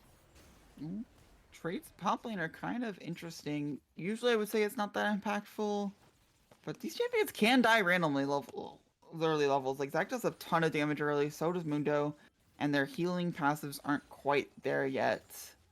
But I mean, it's still top lane, so probably nothing going on there. Wet needle fight going on top lane. The other thing is that the junglers are on opposite sides right now, and Shyvana is in great position to gank. I think Pimp is fine, but Feldroth's definitely getting the benefit of that trade. Definitely not as strong of a early first few levels out of the Misfortune Leona as we saw in the Misfortune last game. And just trading back and forth, not too many bounces coming out of that Zaya. You see the Misfortune's already under half mana, so it's gonna be a little bit rough there. The Zaya's sustaining a little bit better, using her mana a little bit better, and the Soul getting poked out of lane as well. So advantage health bars to the side of tactical feed right now, or resources in general. Aren't doing anything too crazy. Kind of interesting to see Nunu just do a full clear and nothing else. Here comes the top lane gank as I speak, but it's on to Zac, and I think Zac is just gonna jump away. Yep. Not gonna care too much about that gank, really, when you're playing the Zac. You have so much mobility with that E that it's just, what are you gonna do as a Nunu? Snowball is a linear skill shot. I don't know, flash snowball. I don't know if that's even possible in Nunu. I don't play that champion. That's definitely not the same as like a Gragas E engage that you might see coming out, but now it's an interesting time to get it back in here for your AD carries. It's something. Going through Rectrick first, so that makes me think that instead of the Bloodthirster first, they're going for the Kraken Slayer. So trying to be able to spread that front line of the Zac that is going to become a massive. Is Sushi going to try to stop this wave crash? I don't think it's really possible. There's a lot of damage out here. Yes, Leona is tanky, but this is so greedy. I mean, I do this kind of play in solo queue whenever I don't respect my opponents at all. It doesn't actually end up freezing the wave, but I mean, I guess it eats Red Face Beast's tempo, so it's not the worst. It slows it down a little bit, buying a little bit extra time for that Misfortune to get in. Cancel on the back. This is huge. No items for Red Face Beast. Has to flash out. Still ignited. The MF is running. Flashes and gets first blood. All because of Sushi's play. Nunu is even there in the wings in case that went a little bit deeper. So maybe Sushi saw that from the beginning. But maybe it was just a bad recall by Red Face Beast on the ward. Another thing, I know bot lane matchups well. I'm a bot laner, but you never want to stack on top of each other when you're playing against a Leona. If the AD carry and support are stood on top of each other, Leona sends out her E. It's almost guaranteed to hit one of them. So that's kind of what happened there. So just a little bit of poor position against level 5 Mundo. Makes Mundo miss the cannon, but he still gets XP. So Propane level 6 again. And Feldroth, your passive does not save you whenever you've got no pressure, and he's too low. He has to flash out. And during that time, the Drake did go over in favor of Dynasty, so that's at least better. They did not get the first strike last game, so they're using that Misfortune Leona pressure at least a little bit better this early game, but that A-Soul is getting poked out hard by the way. Looking like a rough lane for the A-Soul. Tonako's got TP. I think he'll be fine. That's my bold estimate. He gets to Yeah. recall, get his items, TP in. He'll have TP disadvantage for a little bit, but Dragon's already down, and Aesol's not really looking to TP elsewhere. Yeah. Not too concerning. Really just looking to farm early game as that Aesol. You want to get those Stardust stacks. You want to get that level 6 as soon as possible and just get those massive Aldrov's ultimates going late game. aggressive again. Has passive, has ultimate, but so does Propane Pimp. Looks like it's just going to be a trade that I interrupted you with for no reason. But regardless. Those classic this wet noodle fights top lane. This Nunu is just farmed. I have never seen a Nunu farm this much in my life. I mean, there was like maybe look bot lane, maybe look top lane, but for the majority of it, he's just farming.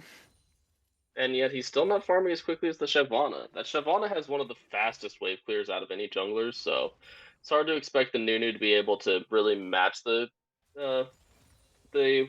jungle clear. I almost said wave clear.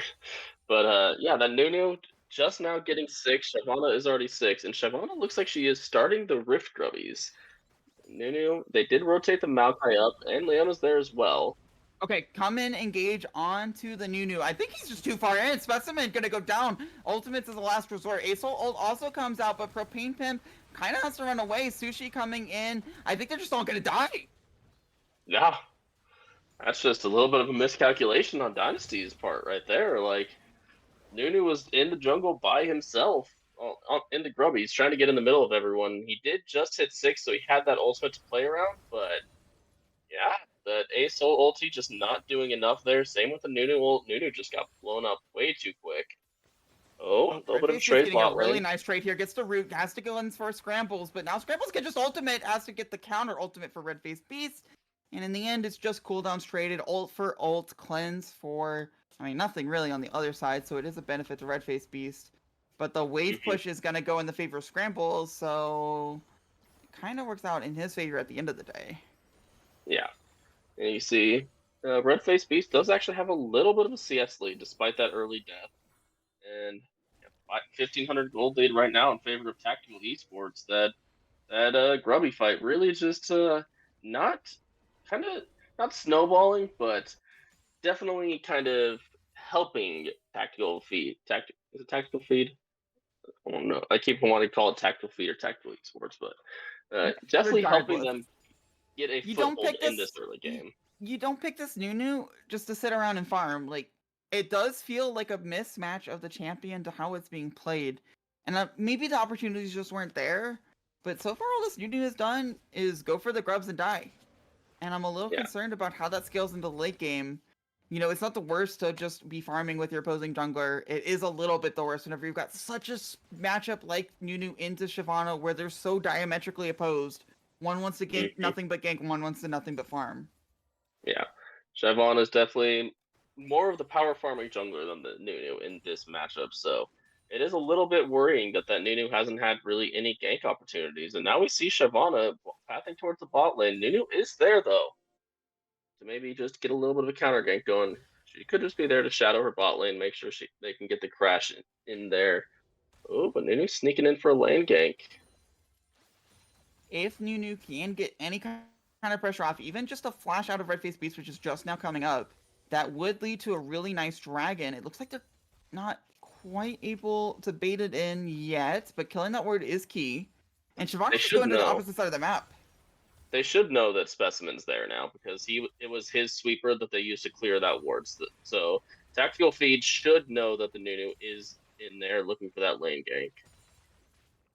Yeah, but Shyvana's just on the opposite side of the map, and the longer that this goes, the more it favors him for doing that. But if Matrium doesn't show up for this dragon, and Nunu just starts it, I mean, that's just second dragon given. But I'm not sure that Specimen is willing to go for that. Let's see. Looks like he's looking for a play on mid lane right now. Zach is moving down. So both teams are putting a lot of priority on this mid lane. They do call out that Zach is missing.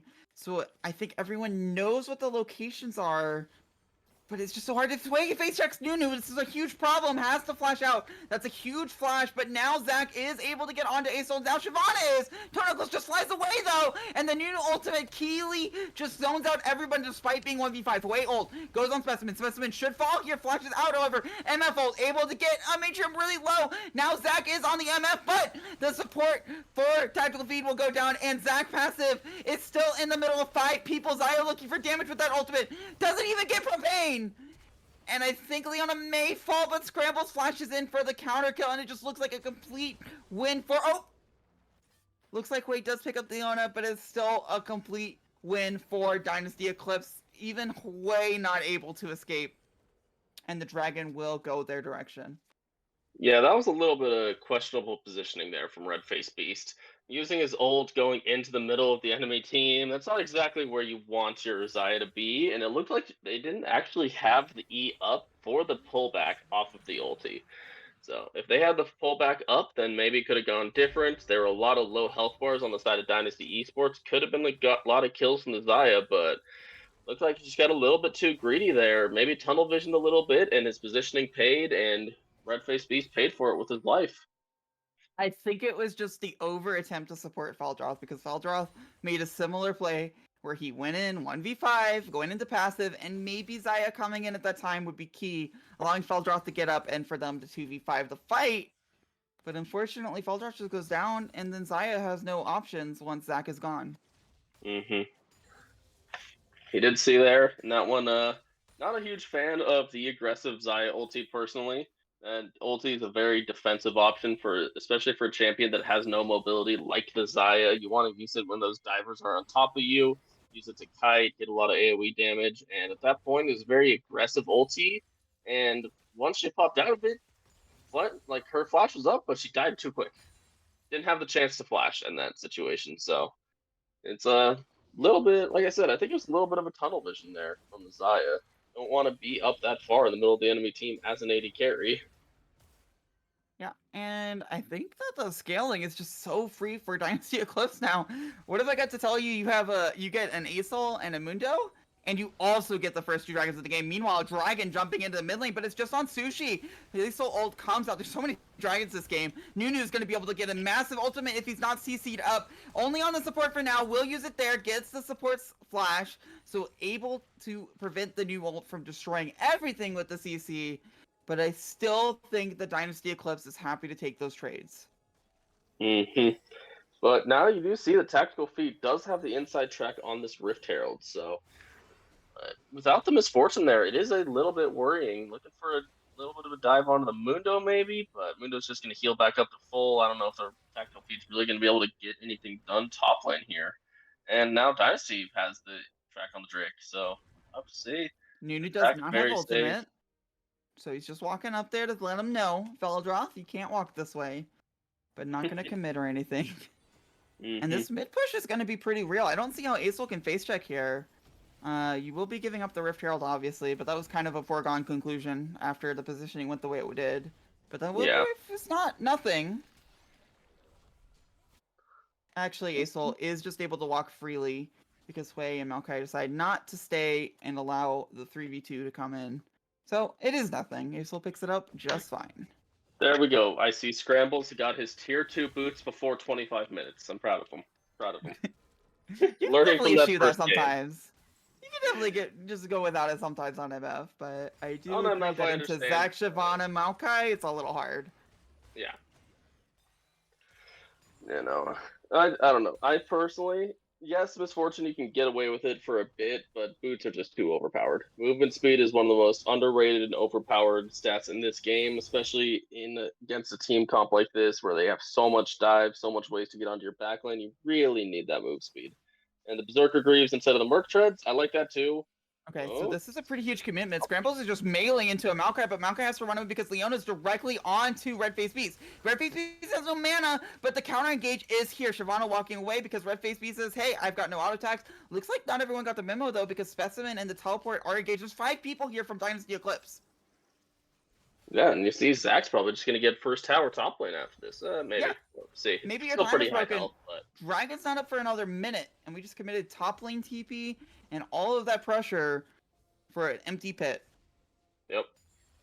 For what? Xayah ulti? Yes, Xayah ulti, Creative and I ulti. believe Siobhan ulted, and that's about it. But now Scrambles, nah, he just gets the tower pressure. That's just like, get off it. But, I mean, you can't dive Maokai, right? Nudu is going to try, it looks like. But now the counter gauge might be coming. I can't tell because it's just the mini-map. Feldroth fighting in top lane. I really don't want to... Okay, it looks like the bot lane fight dissipated. And so will this top lane fight, as we all knew that it would from the beginning. It'd be really funny if now it doesn't. What is Feldroth fighting for? He really wants to get in there. Now Propane Pip has to pop the ultimate. And I don't know. I can't tell. The health bars are just moving too much. They're going down, they're going up, they're going down, they're going up. You can't explain that. Yeah, it's pretty hard to see who's actually winning that trade in top lane right now. But it looks like Dynasty is going to drop that Rift Herald bot side. I don't think that charge is going to be enough to finish off the tower. It is not, so we'll have to see. They don't quite getting the first tower there, but Mundo is now pressuring the Zac out. Mundo's back to full. Zac's at a quarter health, so we know who won that trade at the end of the day, apparently. I guess. Could you explain the mechanics of that? I don't get it. I guess he just didn't step on the blobs enough. Oh, okay. Yeah. Now, Mundo go Burr. Burr. Mundo go Burr, I think, is the answer.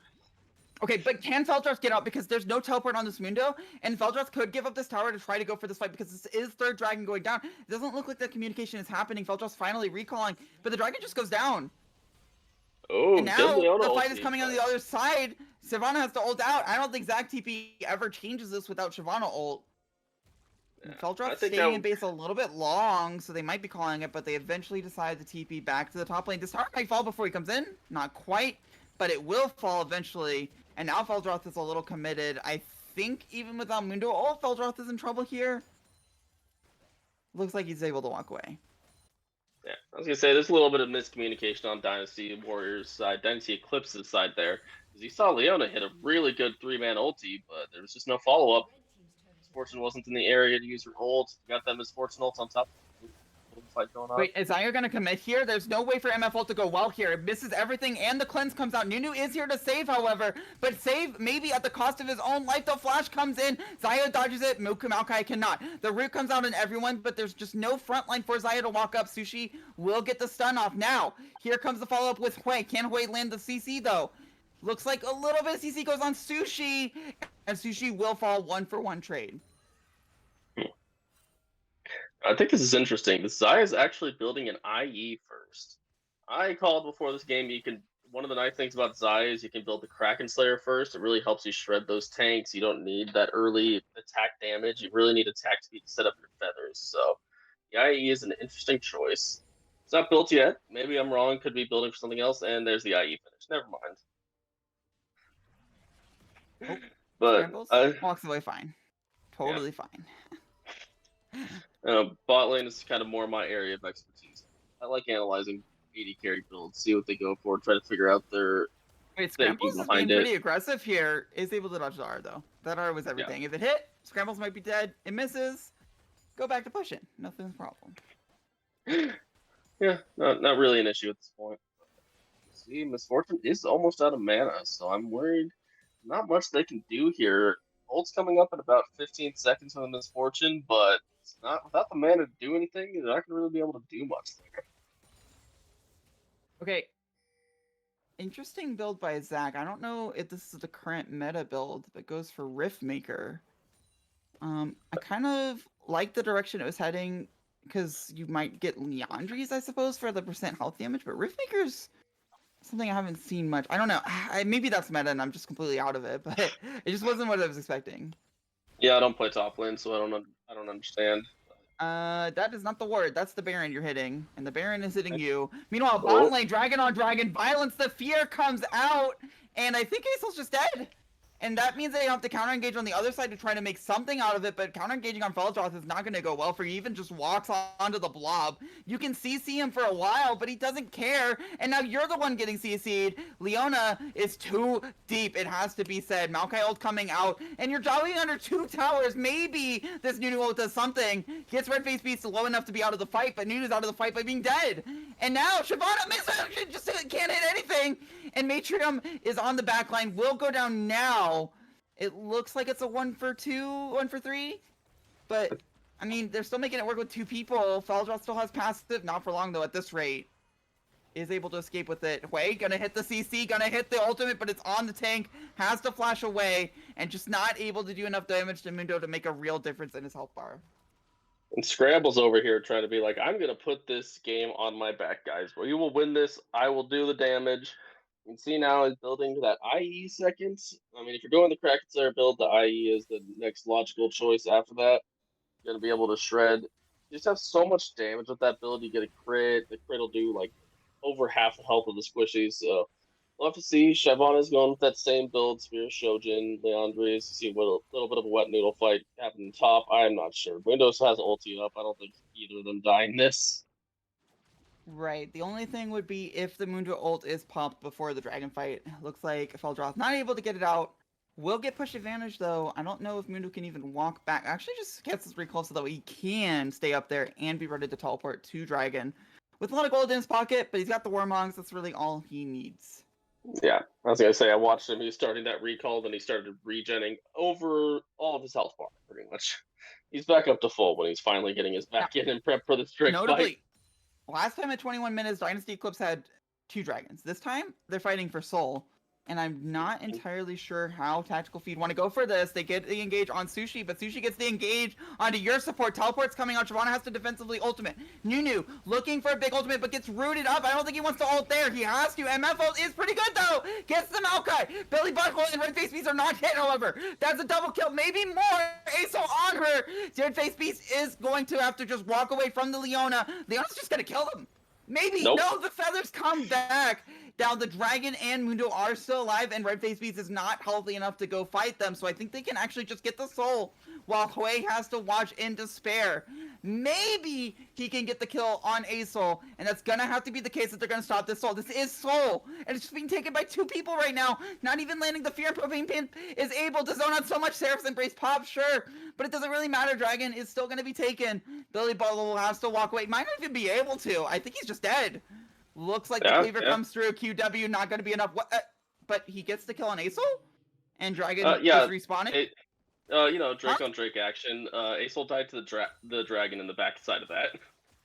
Okay, but base checking Mundo is not where you want to be as Zayat. There's enough CC in the backline, however, that Mundo doesn't feel comfortable going for it. And now you just don't have Aesol for 24 seconds. There is a TP. Hui also has TP, so this could just be another 5v5 after the last 5v5 we just saw. Yeah, this could be quite another spicy fight here. We'll see, but right now, Dynasty Eclipse are just zoning them out completely. I think this dragon's just dead. Nunu does it so quickly, you can't really engage on Propane Pimp and expect that to draw the rest of the team. Propane Pimp will delay while the dragon is taken. It looks like they now have to fight against a sold-up team. Meanwhile, Matrium is getting zoned out by a support. Finally, the other tanks come in. Red Face Beast is able to kill, but there's a Chemtech Soul Mundo chasing after your tanks. Channeling gets out maybe for now, but even running away from a Chemtech Soul team does not help. The Nunu ultimate shield is enough to even save him. The MF ultimate is enough to kill the AD carry as well. And I think it's just going to be a clean ace, except for losing Leona. I think that Dynasty Eclipse have just completely locked up this game. I believe you're right. After that, that's been going a little over aggressive there. Oh, Scrambles might die. Counterflow still dies to the damage over time, but it doesn't even matter. You could lose the entirety of the team. Dynasty Eclipse still has the Chemtech Soul in their back pocket. Yeah, that Chemtech Soul is going to be massive, like you're saying. On that Mundo, Mundo's going to be pretty hard to kill at this point, especially because Zaya doesn't have the Kraken Slayer to really shred through that front line. So you do have Billy Butthole having that double burn build, so maybe there's a chance. He really needs to get some heal cut for this guy, though. He's got to get that Oblivion Orb if they have any hope of killing this Mundo at this point. Unfortunately, Wake's not really a champion that's known for his DPS. He's not exactly a tank shredder. He's more of a poke champion versus mage. I don't know if he's going to have enough damage to deal with that Mundo. It does look very hard for them to deal with the new ultimate into trying to deal with the MF ultimate. Billy, I don't think you can TP out there. Actually is able to. And now Leona, Sushi, you're trying to run to the Baron for help. Baron just stares in apathy. I do not care. And I think Sushi will go down too. Flashes into the wall, unfortunately, and they're right at Baron Pit. Now, Hui did just teleport, so this will just be 4 people, but Aesol's also recalling bot lane. Doesn't have TP. Misfortune. I just don't think they see this even happening. Misfortune's not moving from the wave at all. And I think they get this Baron for free despite just losing Soul. MF, you can't pace check now. It's too late. They might even go for it afterwards. They do get the Baron. And they've got this small window where they've got Baron into the Soul. But once the Baron wears out, they've still got an A-Soul and a Mundo with Chemtech Soul. Yeah. I was thinking maybe MF was walking up to try and steal with an ulti there. That's something I like to look for. MF ulti. You'd be surprised how if the enemy team mistimes the smite. It is against a Nunu, so it is very hard to actually get that steal, but I've seen crazier things happen, so who knows? Could have been looking for that steal there, and the Misfortune ult's actually using it coming for out on the wave clear, wave. but the problem is there are so many waves with Baron. That's just the first one. And your ultimate's going to be down for so many more of them. Now, Maokai did ultimate there as well. I'm not entirely sure if the dude right now thought that they were going to get engaged on and wanted to disengage, or thought this was an engagement moment. But now they have multiple waves where MF ult is down. Yeah. I'm worried about that. This is definitely Tactical Feed's chance to look for that engage at this moment. While that Misfortune ulti's down, that's a huge team fight ultimate down. They do still have the A-Soul ulti. They do still have that Nunu ulti, so it could still be a little bit dicey if they look for it here. It is a lot of hubris to say, I'm going to defend my outer turret. Oh, speaking of hubris, it looks like Valdroth has face-checked into a lot of them. Now, there is no MF ulti, but it might not matter if Nunu is able to get onto the backline. Leona is here as well. Redface Beast can't really hit anyone of note, and now he is stunned. Has to ultimate early. I don't know if it matters if you get cleavered, and A-Soul is coming in to breathe, and Xayah can't turn on it at all. Redface Beast is just too low. Valdroth trying to take what he can, does get Sushi down, but will go down to his passive. Probably will die as well as the Maokai. And unfortunately, the window has closed. Chemtech Soul is just too great of an obstacle to overcome. And you saw there that wasn't even an engage from the side of from Tactical Feed. That was just Valdroth getting caught out. He was in trouble here. Just not enough follow-up. No QW. He is burning, but yeah. So that was actually Valdroth getting caught out. You saw that Rift Maker, and he has the Spirit Visage now. He has almost no armor for that Misfortune. With the Kraken Slayer, i.e. Last Whisper now, she's basically doing true damage to that Zac. Like, he does have the Bramble Vest now, but in that fight, Zac lost about 80% of his HP to just the Misfortune. It was an auto-Q auto, I think, and he lost 68, 70% of his HP. Now, last time we were talking about angles to get back in against the team that was super scaled. This time there's a pretty good one. It's Elder Dragon. Elder Dragon didn't even spawn last game. This game, if you get it, you can beat a lot of long odds. Getting it's going to be pretty difficult, though. You have to fade the Nunu. You have to outsmite Nunu, first of all. You have to fade the Nunu zoning you out if he decides to go that angle. And you have to fade the MF ult. Yeah. We'll have to see. I think the biggest thing here is that Redface Beast has to pop off in this team fight for Elder Drake. You gotta be using that ultimate in a really good way. Yep, you cannot initiate until that Xayah ulti is back up. You need to have that happen, and she's got to be playing around the feathers and has to be playing, really hitting the front line. And Mundo, I don't think will ever go down, but you cannot tunnel vision on Xayah right now. Her positioning has to be immaculate in order to win this team fight for the Elder Drake. Or maybe they get a pick. I don't think it'll be on the Mundo. Their biggest pick opportunity would be on this Misfortune. So maybe pick is, or maybe the play is you try and get your Zac on top of that Misfortune, see if you can burst her down quick before the rest of the team has any chance to respond. Battle lines are drawn. It looks like the bot side of the map belongs to Tactical Feed for now. Zac is jumping in on the Mundo, but watch the MF ult, watch the A-Soul ult. This is just going to be so hard to deal with. Shyvana has to ult defensively. Now, the other ultimates are used pretty early. It's just Valdroth taking damage now, but watch the MF ult. It's on the Redface Beast. He has to ult at 2 health. Still will get something, but he's still alive technically. A-Soul ult will kill. Redface Beast goes down to that, and now Propane Pit is completely unanswered. There's just no one that could possibly damage him. They can even go for Elder while Propane Pimp puts the team on his back and answers the rest of it. Hui trying again to go for a Miracle Dragon kill. I just don't think it's gonna happen. Maybe he can get the Elder Dragon this time, but that's a new with Smite. It just doesn't seem possible. Yeah, that would be a blind steal if he tried to go for it. That doesn't seem like a good okay, now choice Scrambles, you're playing a little aggressive. It doesn't even matter. It's just Elder. Feels really bad, man, to be Zac there. Like, everything's going your direction. You're jumping on an MF. Surely you've got it. and then just Elder Dragon Explosion. I believe we will be going to a game 3. The Dragon Control was just too much. Maybe Scrambles is being a little too aggressive again, but the Elder Explosion again happens. Ignite will tick down. Scrambles is still alive. Kimtech Soul is a real thing. And yeah, we will definitely be taking it to a game 3 without Scrambles even falling, despite that Cavalier play of I'm gonna solo take the inhibitor and face tank your Zac. It doesn't even matter. Mundo is 2-0 in the series, and we are definitely going to game 3. It looks like Specimen actually says we might not be quite yet, but you still got an older team. Scrambles cannot auto attack anything. Scrambles will die to the stiffest gust of wind. So I think actually I may have called it too early, and we get a few more waves. Oh no, Scrambles' ult does come up. They could look for a fight with that. They do still have the Elder Drake. You saw how much damage that Misfortune ulti did in that last team fight for Elder Drake. She managed to hit it on a few members. That could just spell the end of the game at this point. Looks like they're setting up a bush tease. Scrambles, but Fultress doesn't have passive. He's just dead. Yep. Wait, and there it goes. The flash in from Leona for the BM. The dude I know also caught out. No chance of getting out. No chance. Yeah. Cleaver comes in, and now Hui's even caught up by the slow. Will get executed. I can't see Red Face Beast and Matrium ever getting this wave. They do get the ASOL, potentially, but now you will go down. Now you will go down. And that will be bringing us to game 3 finally, after an Elder Dragon take. Yeah. I think that last play there, yes, the MF was kind of looking for that solo in-hit by herself, but if somebody plays a lot of MF, that Zac was in range of one auto attack. One auto attack would kill her. So you know what? You get Elder, sometimes you could just right-click Nexus. There's nothing wrong with it.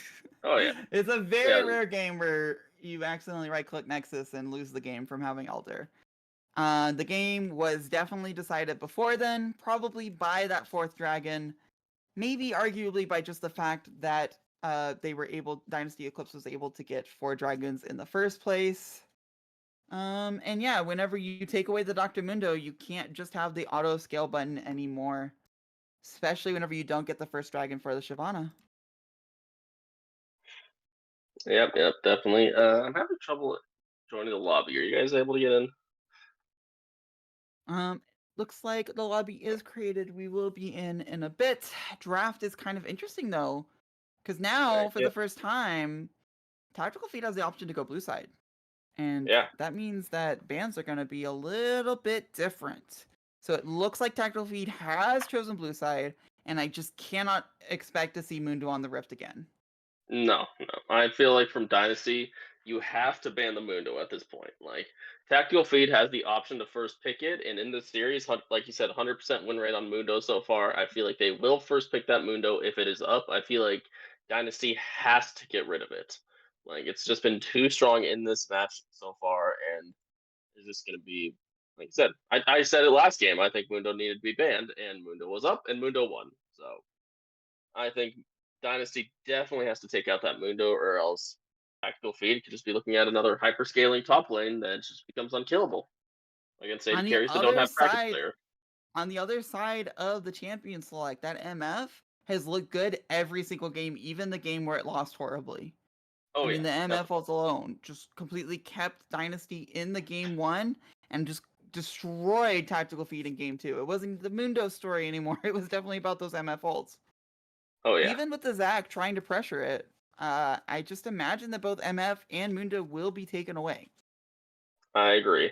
I think the MF is very strong in this series. Either the Mundo gets banned on the side of Dynasty Eclipse, and then Tactical Feed first picks the Misfortune, or we haven't seen Red Face Beast play Misfortune yet, so I don't know if he's necessarily comfortable on it. I know Misfortune's not that hard of a champion, but it's not. You still need to put at least a little bit of practice into it if you're going to bring it out in a match like this. Yeah, I'm not expecting the ultimates to look as amazing as they have for Scrambles, who has definitely made Misfortune look like a S tier champion.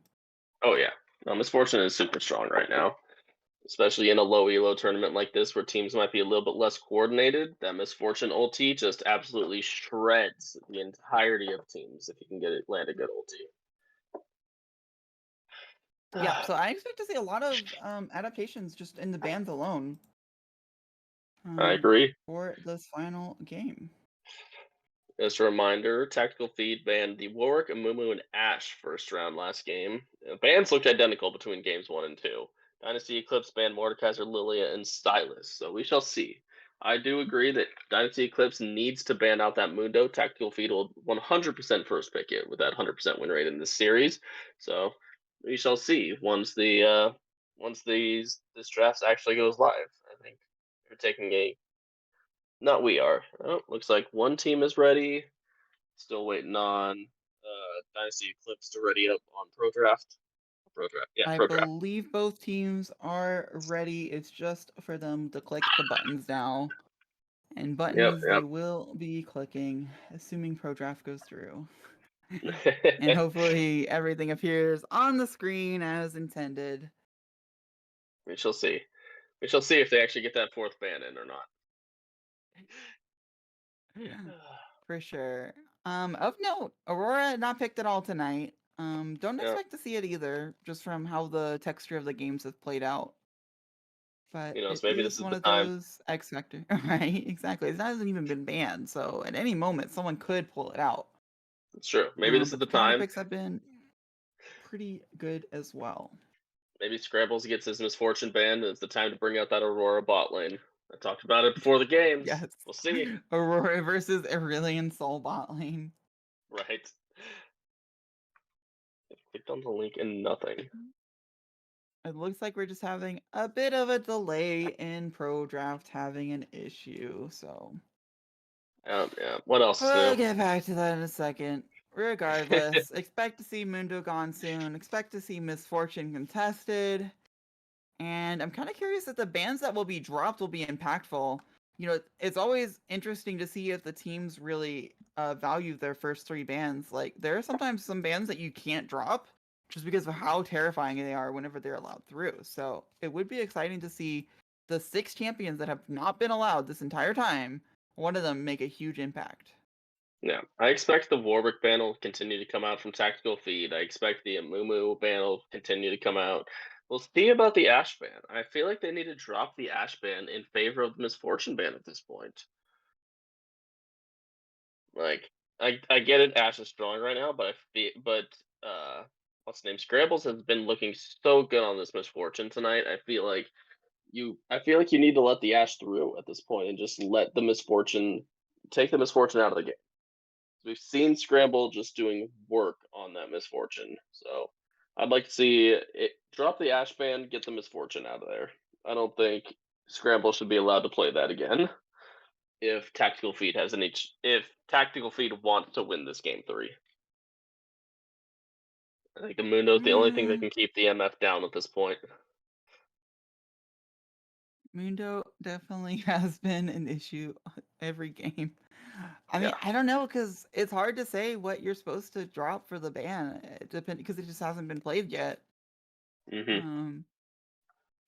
Looks like players are attempting to. Oh, okay. Draft has started. We've done it. We've made it through. Warwick banned once again. We will not be seeing Warwick on the Rift at all tonight. Yep, and there's the Mundo ban. First ban from Dynasty Eclipse. Yeah, don't even hold it in suspense. We're getting rid of the Mundo. The only question is what else is dropping for that.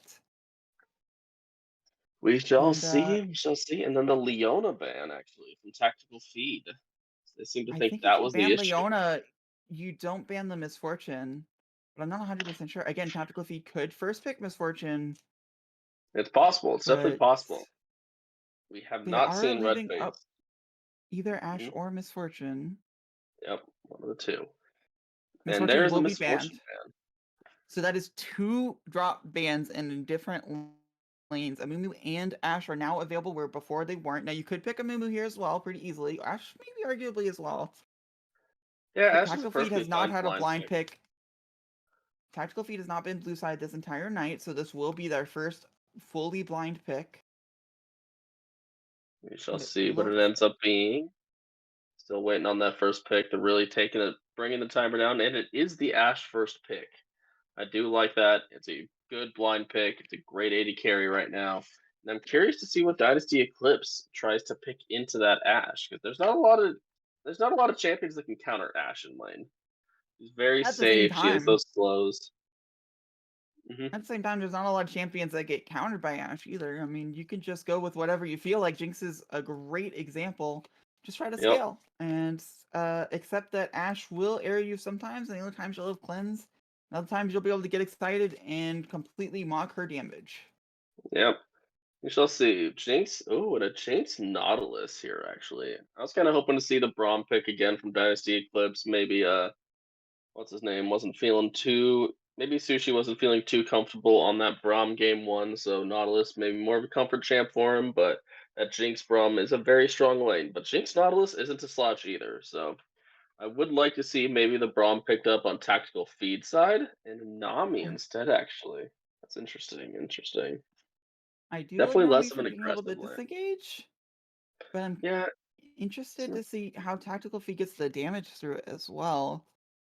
yeah. I, And a Nasus blind okay, pick. so we've been baited before. Pro Draft sometimes has these issues, but I think that's locked in, and I think the teams have not mentioned that it's not a Nasus.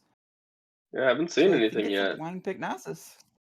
But That's that is interesting. such an absurd pick. The Yeah, Tom that's a Kitsch Tom is Kench also top. interesting. But the Nasus blind is such an absurd pick. I guess the point is like Mundo is good. Why not Nasus? Again, going for that late game scaling behemoth. But Yeah, Nasus but has some issues that Mundo doesn't. yeah, Especially blind pick. Nasus is a lot weaker early game, and especially they picked a Tom Kench into it. Tom Kench is a major lane bully into the Nasus. Like, I don't think Nasus is really gonna have the ability to free farm in this lane.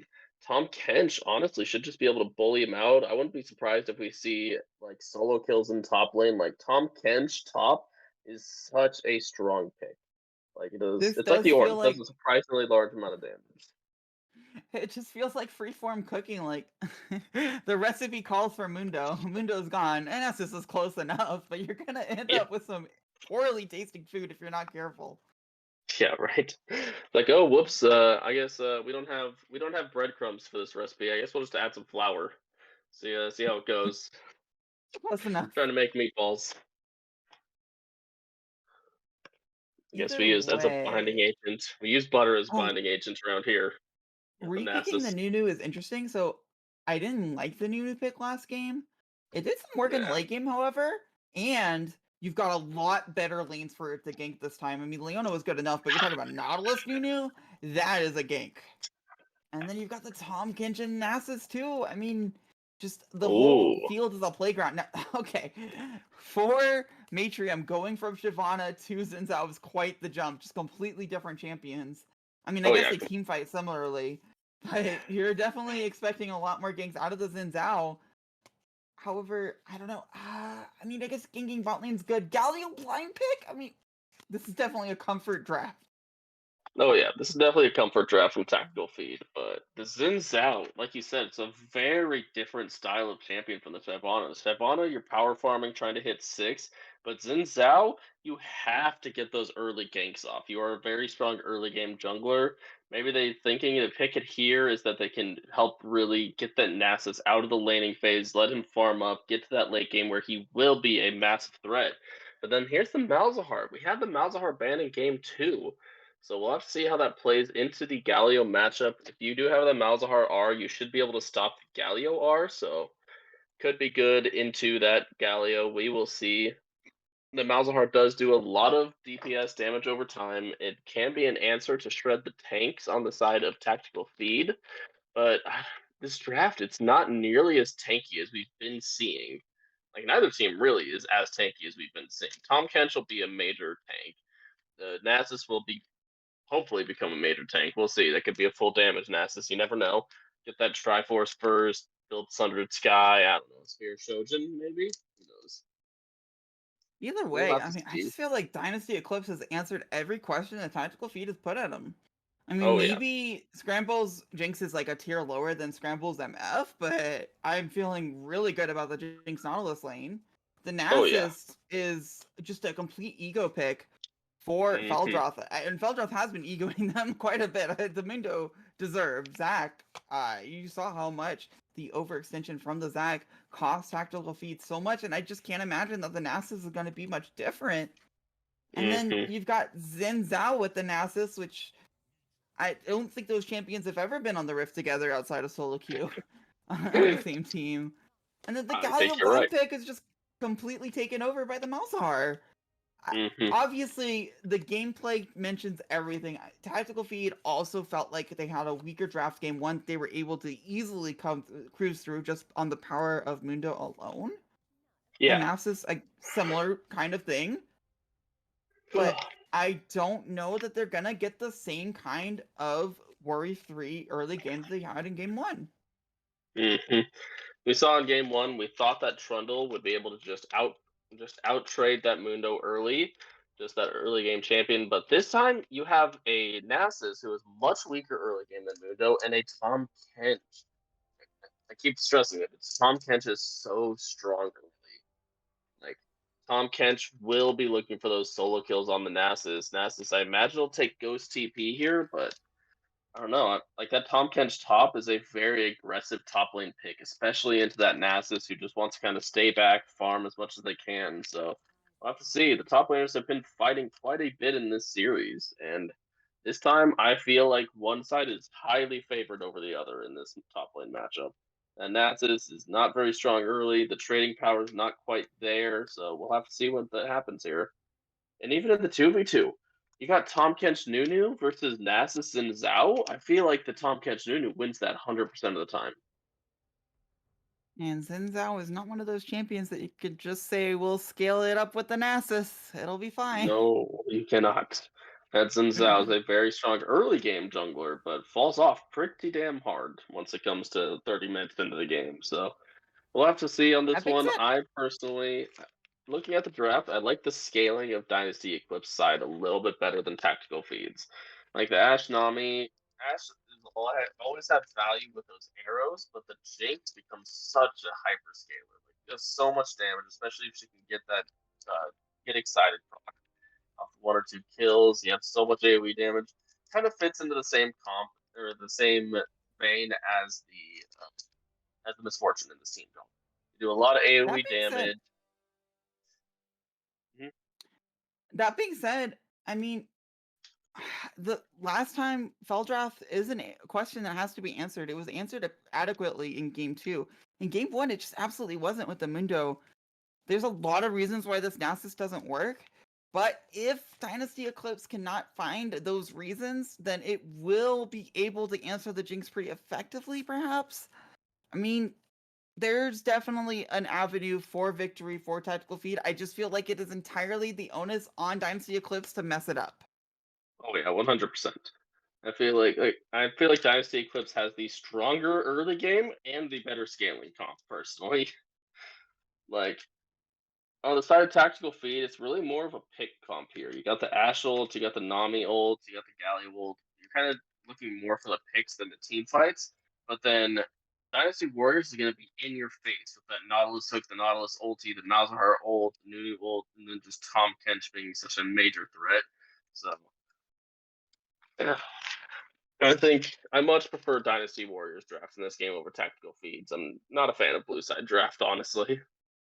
Regardless, we're going to have to find out on the Rift, which we will get to in a few moments. Just one last break, and we'll be into the final game of the night.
welcome to the final game of Tactical Feed versus Dynasty Eclipse. You expect to see the Nautilus doing something aggressive early. They are bottling together. Not sure if they're going to catch anyone, though. Ash wisely putting a ward, and Red-Faced Beast is walking away. They actually spotted out. Now, I don't think this means anything, except maybe Billy Butthole could get a cheeky ward in on the blue side, or on the top side of the jungle. Oh, first blood top lane. Classic.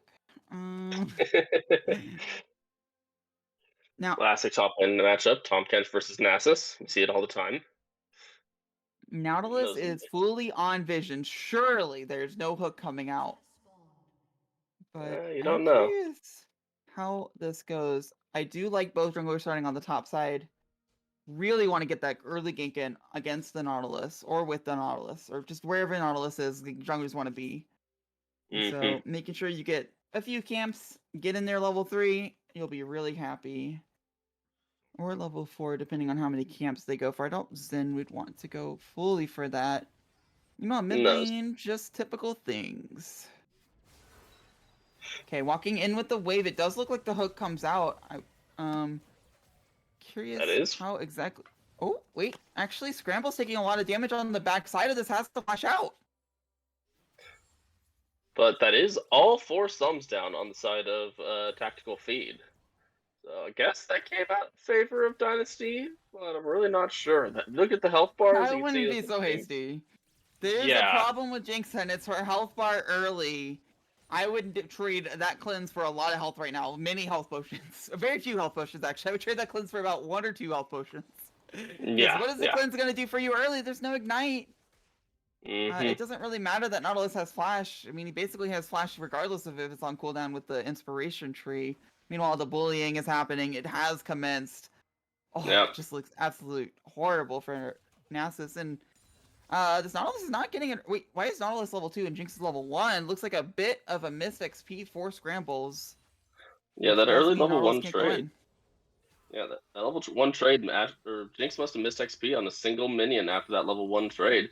You did see where the waves ended up at that level 1 was actually closer to the side of Tactical Feed. Ooh! Oh, Malzahar getting very low there. How does Galio always just do this? He even goes blind pick and just completely destroys early against a champion that usually does not mind being into a melee champion. Yeah, you know, Malzahar not the strongest early game. Doesn't quite have that DPS to take care of that that magic resist stacking tank. Galio does have that shield early, does block the magic damage, a lot of what Malzahar can put out. And Malzahar really right now early, you just want to kind of clear waves and just get as much farm as possible. You can see Malzahar is already out of mana. Probably going to try and back TP, get that tier as quick as he can. So does he have the gold for it? He's got 640. You have TP, Malzahar. You are allowed to back. Oh, knocking up the Feldroth. Feldroth just has to walk away. The Wither not being impactful. He still wants the minion wave. Yes, these minions are going to start hitting Tom Kench. I don't think he cares, though. He's got Thorn Shield. Looks like the trade's going to end there. But, man, I would not have been walking into that minion wave. Feldroth is definitely ballsier than I am. Yeah, right. That's just how top lane is, I guess. It's Nasus for you. He's got to get those stacks. Stacks are more important than anything else. Got to give up your life for those stacks, I guess. You know how it goes. Right. But he has no mana now, and the wave's pushing out. Yeah. It's a rough spot for the wave to be in for the Nasus here. You see Tom Kench, almost full health bar. For the cannon, even. Yeah. Does not care. So, I mean, the next wave's coming up. This is going to be in a beautiful position for Propane Pimp. He just has to get through the small spot where he's down a level. And now the wave throws in exactly where he wants, and his jungler is on his side. Looks like Nasus just has to recall and shame.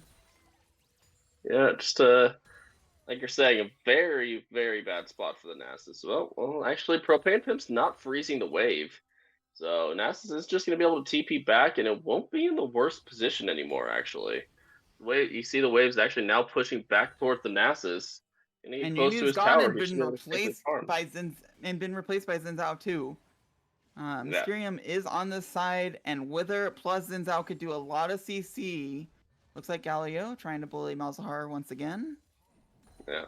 Looks like Zen's content to farm for now, but it's definitely something to track. It looks like, yeah, he's definitely going towards Wolves. Propane Pimp gets level 6, is content to get the crash off and recall teleport back. Yeah.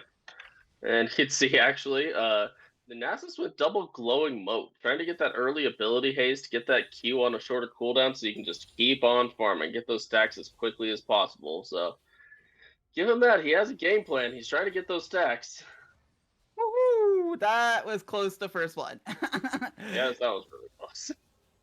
But Mousehar, that's ballsy to stick around here with that much health and that much mana, even He's with the definitely banning Nunu for shadowing Nunu, you. but right, because you just die so quickly, and Nunu doesn't exactly have the ability to get Galio off you enough before you just die.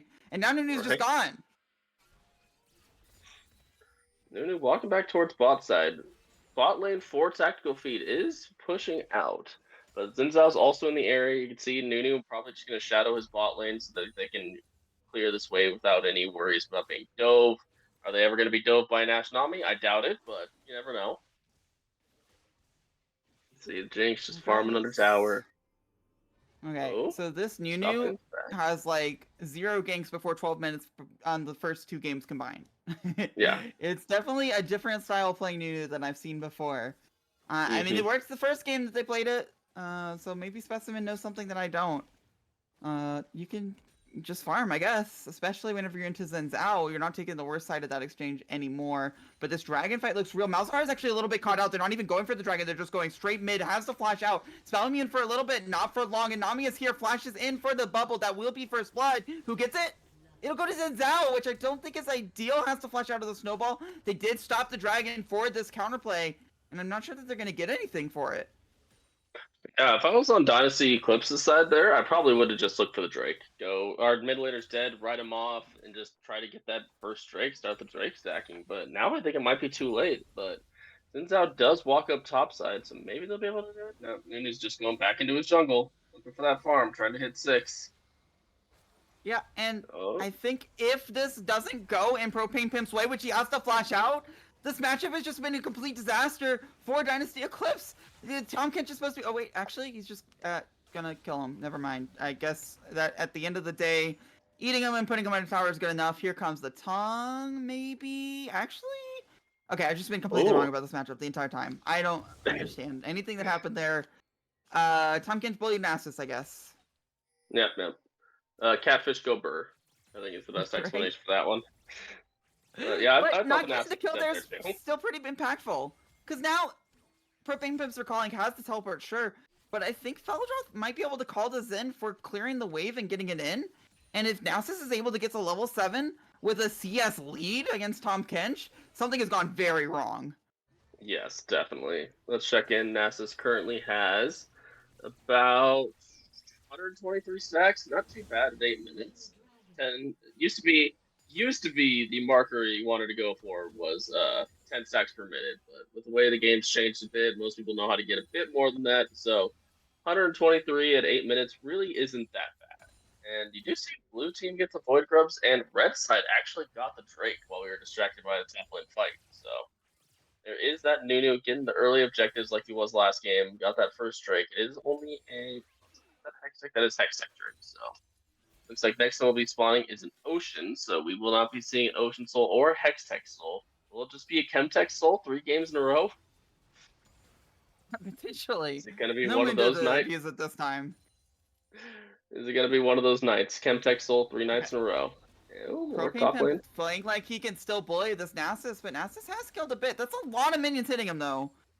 But at the same time, he just gets the lifesteal a lot, right? Once you get to the point where your Q is level 4 and you're lifestealing off of every Q that you get, Propane just has to walk away. The bullying has amounted to just some mana. Oh, here he comes in again. Well, he did burn the Nasus ult. Oh, I did miss that. Yeah, that's true. So it does look like he'll get the crash off, but if you're just crashing waves into Nasus, who is now up farm on you, I don't know, man. It's not a good look this early into the game when you have a Nasus who's basically free farming, and Tom Kench, who's supposed to be able to bully the Nasus out. I was expecting multiple solo kills in this top lane. At least that's how my solo queue games usually go if the enemy team has a Tom Kench top, but see the health advantage on the Nasus. Nasus is going for a Sheen first. I'm curious if he's going to build that into Iceborne Gauntlet or that Trinity Force. We'll have to see. I'm going to check in on that. Xin Zhao does have that Eclipse. That is a very strong first item to get on that Xin Zhao. So see, maybe he's looking for more ganks soon, but haven't really seen too much action between the junglers so far this game. My jungle pathing for Xin Zhao is build Eclipse, then gank. Like, okay, maybe not definitely. the champion for you. Galio gets a taunt off on Malzahar. I don't think it's going to turn into anything more, but that damage back is going to be really annoying. Nautilus is here, but so is Zen. Galio is out of mana too, so Malzahar does have that mana advantage. I'm surprised he didn't get a tier early on the Malzahar. You definitely need that mana. He does have the Lost Chapter, that does help a bit, but ooh. Specimen's coming in for gank top lane. This is the bullying you need. Just bring in the bigger bully, and there's no chance that Feldroth gets out of this alive. They even commit the Nunu ultimate, so that will finally be a kill back. Malzahar has to flash away. Xin Zhao's coming in, but there's just, I don't think, enough damage. Yes, he does get it, and because Malzahar had also already used the ultimate, and that is a great setup for getting control despite everything else going on the map. Let's see, why did I not see timers for the objectives? I'm trying to see how much time is left on Drake. Drake is up in 2 minutes, and that means that all of the ultimates that you saw used will be up in time. Feldroth's trying to do his bullying of his own. Wither not quite able to stop a Toad just swimming through the underground, but who is able to stop someone? Ash is completely immobile here, has to flash. Might still get hit by a WR. Nami and Jungler are on the way, however, and Xin Zhao will do a lot there. Feldroth, however, coming back for the counter kill potentially. I'm just not sure if he can finish it off. Doesn't quite do so. Bot lane play did dissipate as well, but the lanes are looking kind of volatile, both sides. Oh yeah, definitely. That Nass is trading a lot harder in this early game than I was expecting into that Tahm Kench matchup.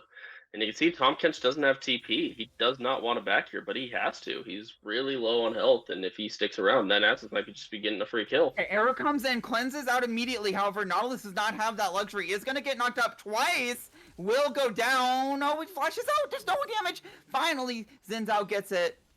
Now, the rocket is available. I don't believe Ash dies to it quite.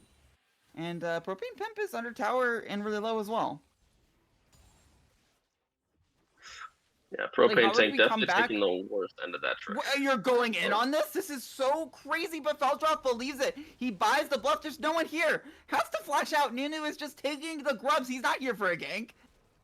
And I'm not even sure if Nunu can do that safely. Looks like Galio wants to go back to lane. Maybe get the face check on the Malzahar. Malzahar has ultimate. I don't think he survives if he ults, though. Has to walk away getting chunked. And then Nunu, you see, just taking those grubbies. And Jinx is getting free time to hit the tower down here, so we'll be able to get at least one plate, maybe two. Jinx does take those towers extremely quick. So this does look so weird because the supports are staggered, but so is Feldroth and the top laner Nunu having to flash out. It looks like the 4 grubbies with the power spike that 4 grubbies gets will be going over to tactical feed. Nasus, let's see where Nasus is at right now in stacks. 249 at 13 minutes, so about almost 20 stacks per minute ish, somewhere around there. Enough to justify the pick.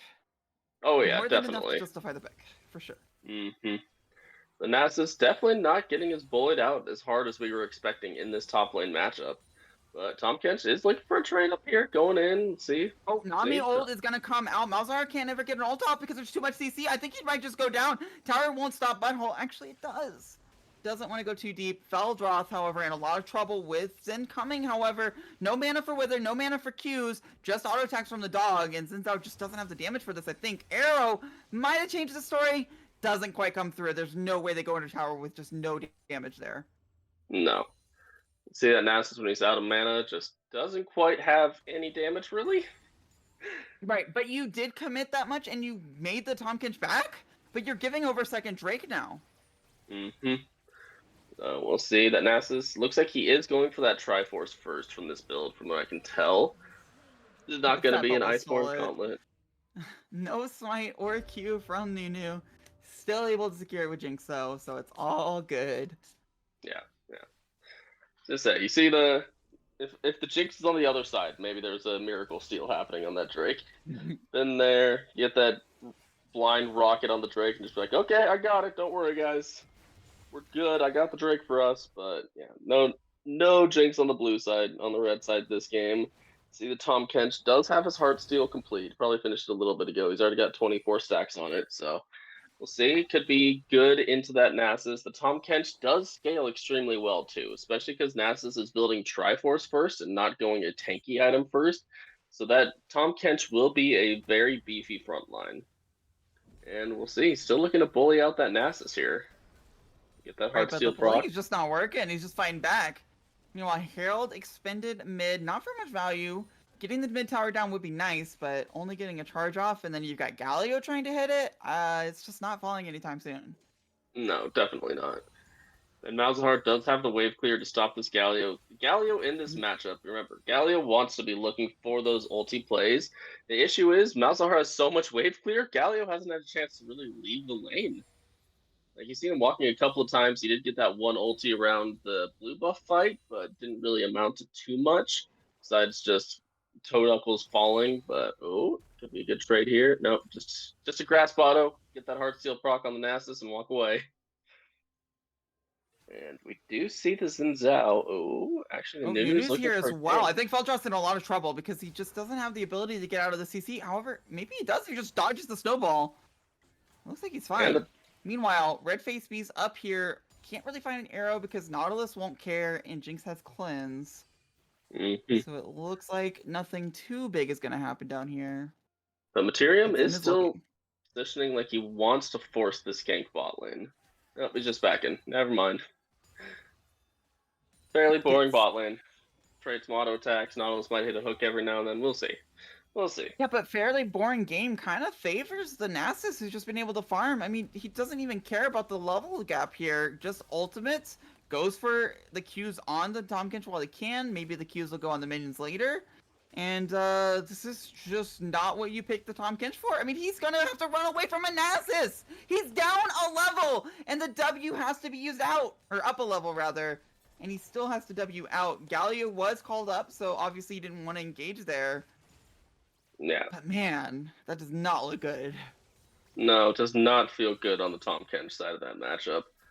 You're saying, like I was saying before game, Tahm Kench is a major lane bully. You should be able to look for those aggressive trades, especially with the heart steal, with that grasp of the Undying. But this Nasus has kind of reached, might have reached critical mass at this point. He's at 348 stacks at 18 minutes, almost 20 stacks per minute. It feels like this Nasus is just having a hard time, or not Nasus, the Tahm Kench is having a hard time. He kind of missed his window of opportunity when he was a lot stronger than the Nasus to push him out of lane and stop him from stacking. And now the Nasus, almost a 40 CS lead up on this Tahm Kench. Like you said, he was a level down. They're tied in levels now, but yeah, it's like, this is not the reason you picked the Tahm Kench for. You picked the Tahm Kench to bully out the super weak laners. Like, maybe if it was somebody else, like a Malphite, Tahm Kench would have been able to bully out, but it feels like this Nasus feels like they haven't really been able to shut him down. You just jump out and you're clear. Yep. Galio. Now, dragon spawning in a minute. At the point you give up the third dragon, it's a little concerning, even with the Nasus stacking. So I do expect for Tactical Feed to look for something. Also, I just checked. The map is not the. That is a Chemtech Soul for the third game in a row tonight. Yep, absolutely. Now, the Can't boss side write of the that. map does not look bad for Tactical Feed. I mean, the Xin Zhao's pretty strong. Malzahar's been held down a little bit. Still got his first item, so it's nothing too bad.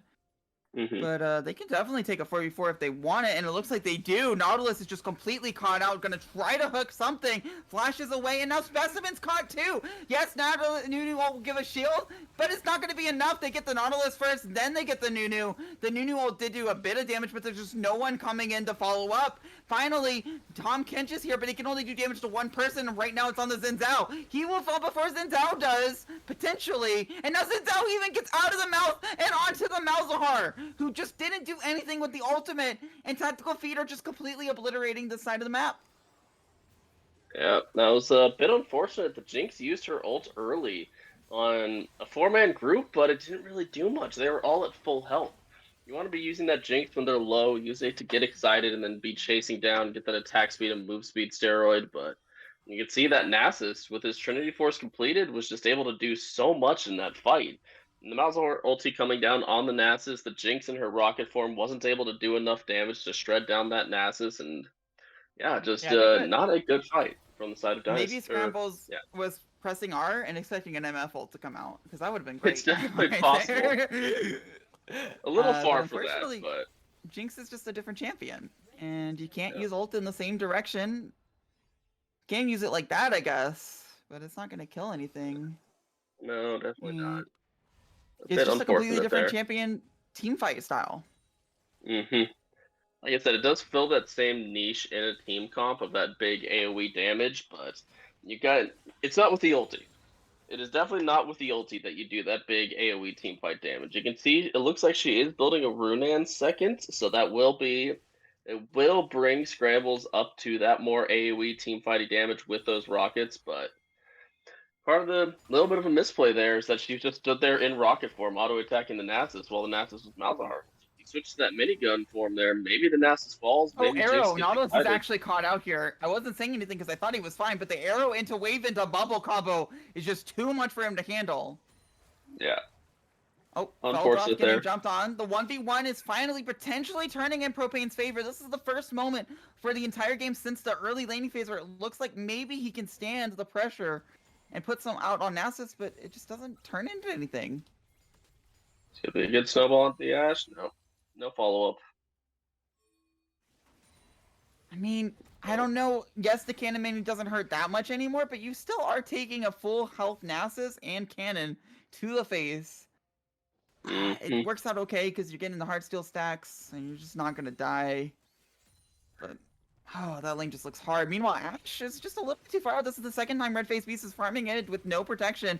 Will got entirely caught out. Galio's just too late. And I'm not entirely sure the follow-up is there. Zenzel used everything. Here comes the top finally, but there's just no damage without the Ash. Here comes Zen, maybe looking for something. If you get the support, that's something. Looks really funny with the Malzahar channeling ult doing no damage. Nautilus gonna sacrifice his life to try to get some CC on. Maybe shouldn't have done it because now Nunu's sacrificing his life as well. And they just could have walked away. But instead they're all going in for a fight they can't win. Propane Pet finally bringing damage. Scrambles is just dying. He finally gets the Nami maybe, but he's just dead. And Tactical Feet just get an ace fed to them? Just yeah. I mean, it felt almost like Dynasty was just kind of walking in one after another, like going in one at a time.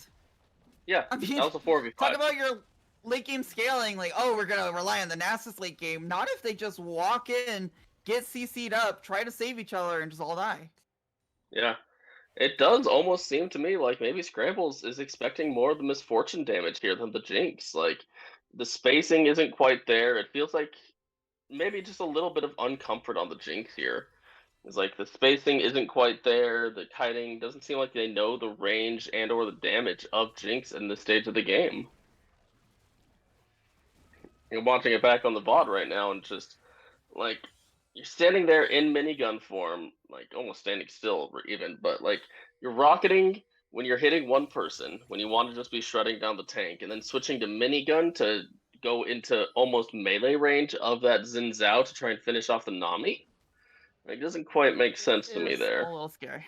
I mean, sometimes on Jinx you do a lot of things for that reset. I've definitely been there, a slave to the resets. Just if they don't work out, you look foolish.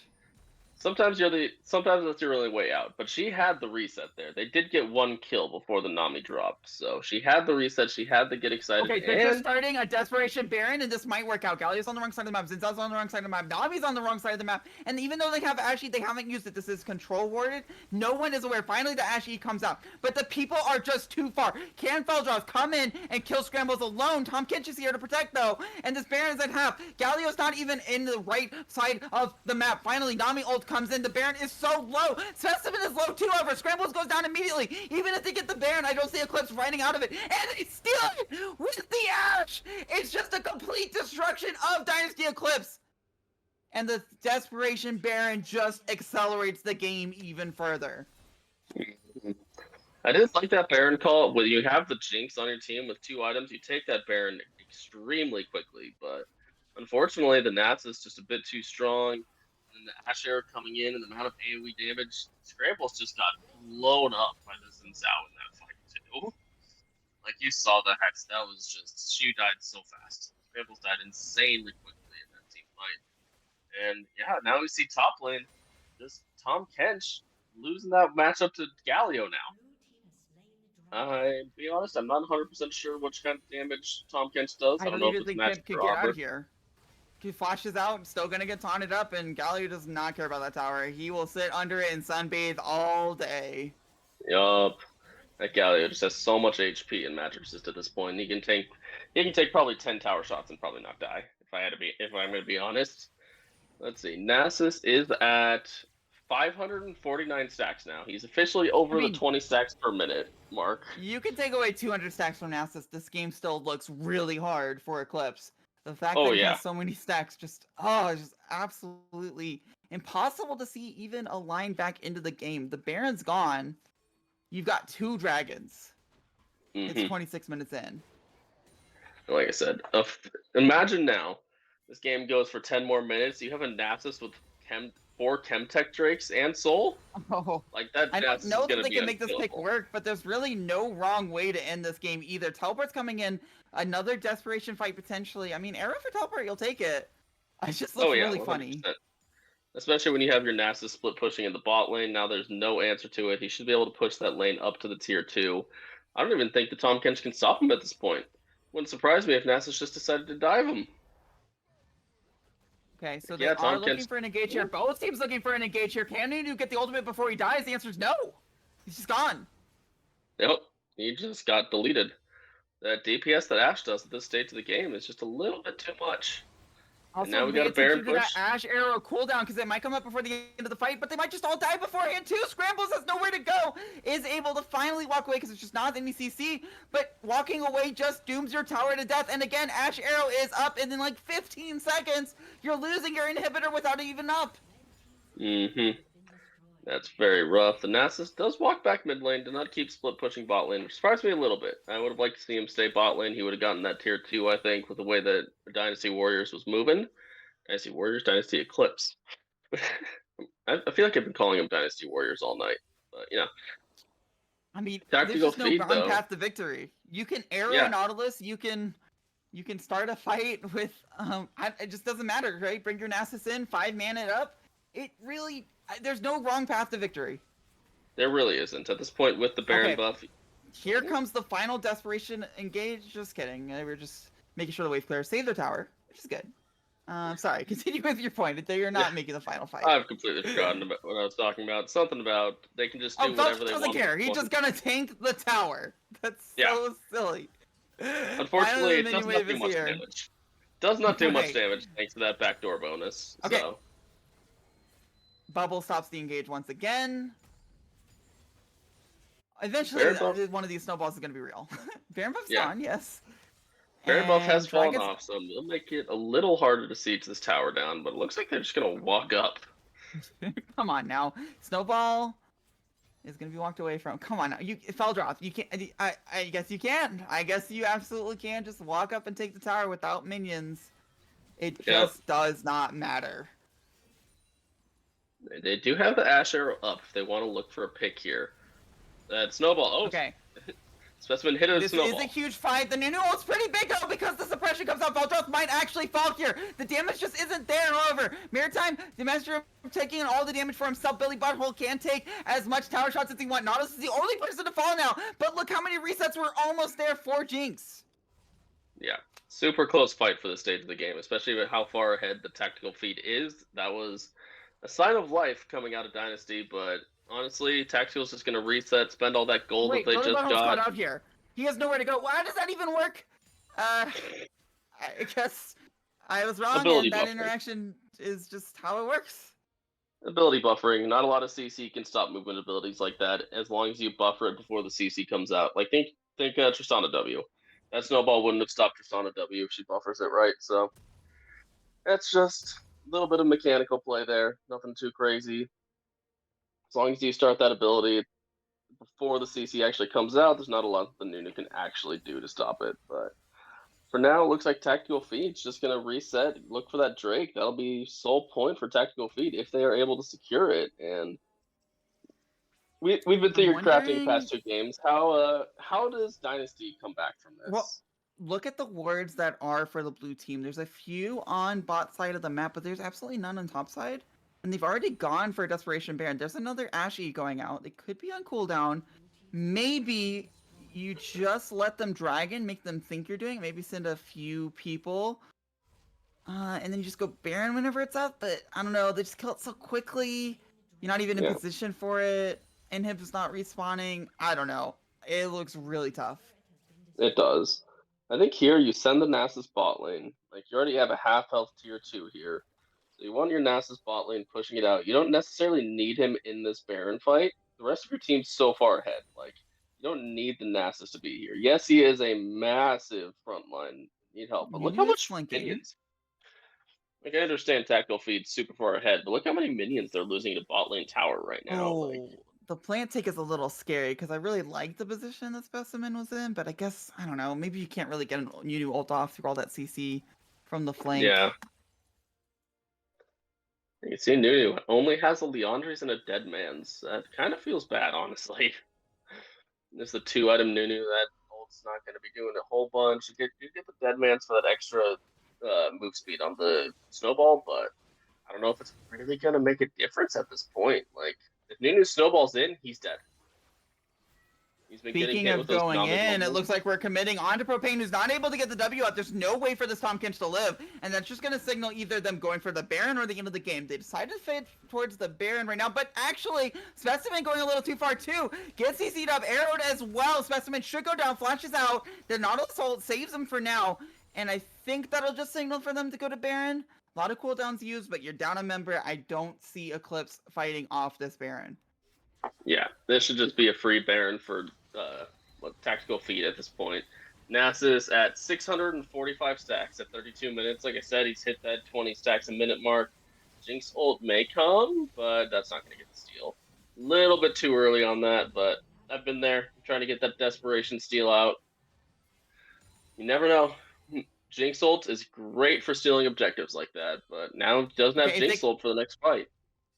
Right. I mean, it is a pretty low cooldown, but this inhibitor just feels so scary to defend. They're even committing the Nasus. They're not splitting. They want this inhib dead, and I can't see a way for it to live. Yeah. Yeah, no, this should just be at least one inhib. You see that tier 2 bot lane finally falls just to the minions at that point, but I don't know how Dynasty can really defend this inhib. I mean, yeah, it looks a little tough. This wave is just so much. I don't even know if they even have to do anything big brain plays a split push.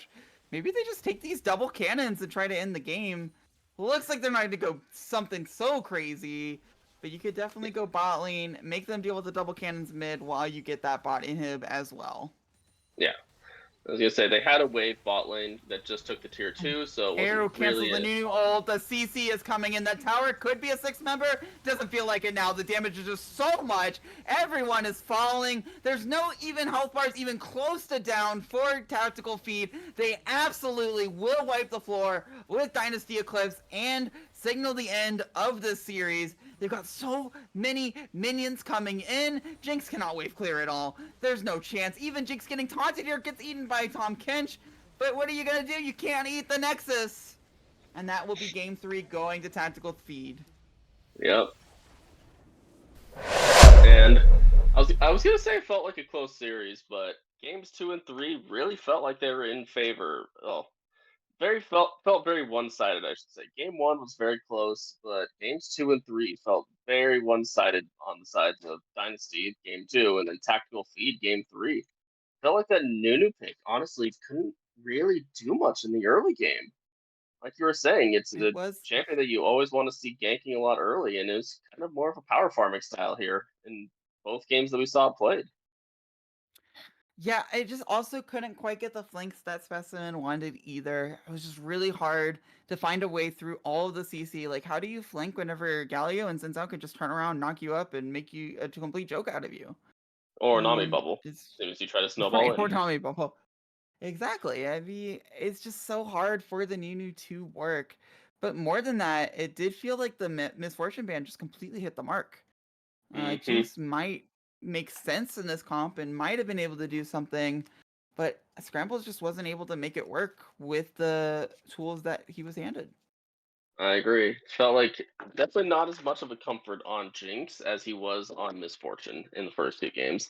Both games on the Misfortune, I think like 7 kills game 1, 10 kills game 2, and then this Jinx just going 2-2-0. It felt like definitely not as comfortable on Jinx as it is Misfortune, and feels like Scrambles is gonna have to find another pick because I doubt we'll be seeing a lot of Misfortune coming out from him next few matches. So got to figure out something else that he can play. Like the Jinx is a meta pick right now, and it kind of felt like Jinx Nautilus is a strong lane, but it didn't really feel like it did too much in lane.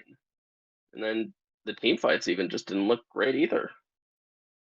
Regardless, for Tactical Feed, they were able to identify their win condition and play to it pretty well. I mean, Feldroth just did not sweat it at all in lane at any point. Oh yeah. There was a death, of course, the one death of the game for Feldroth.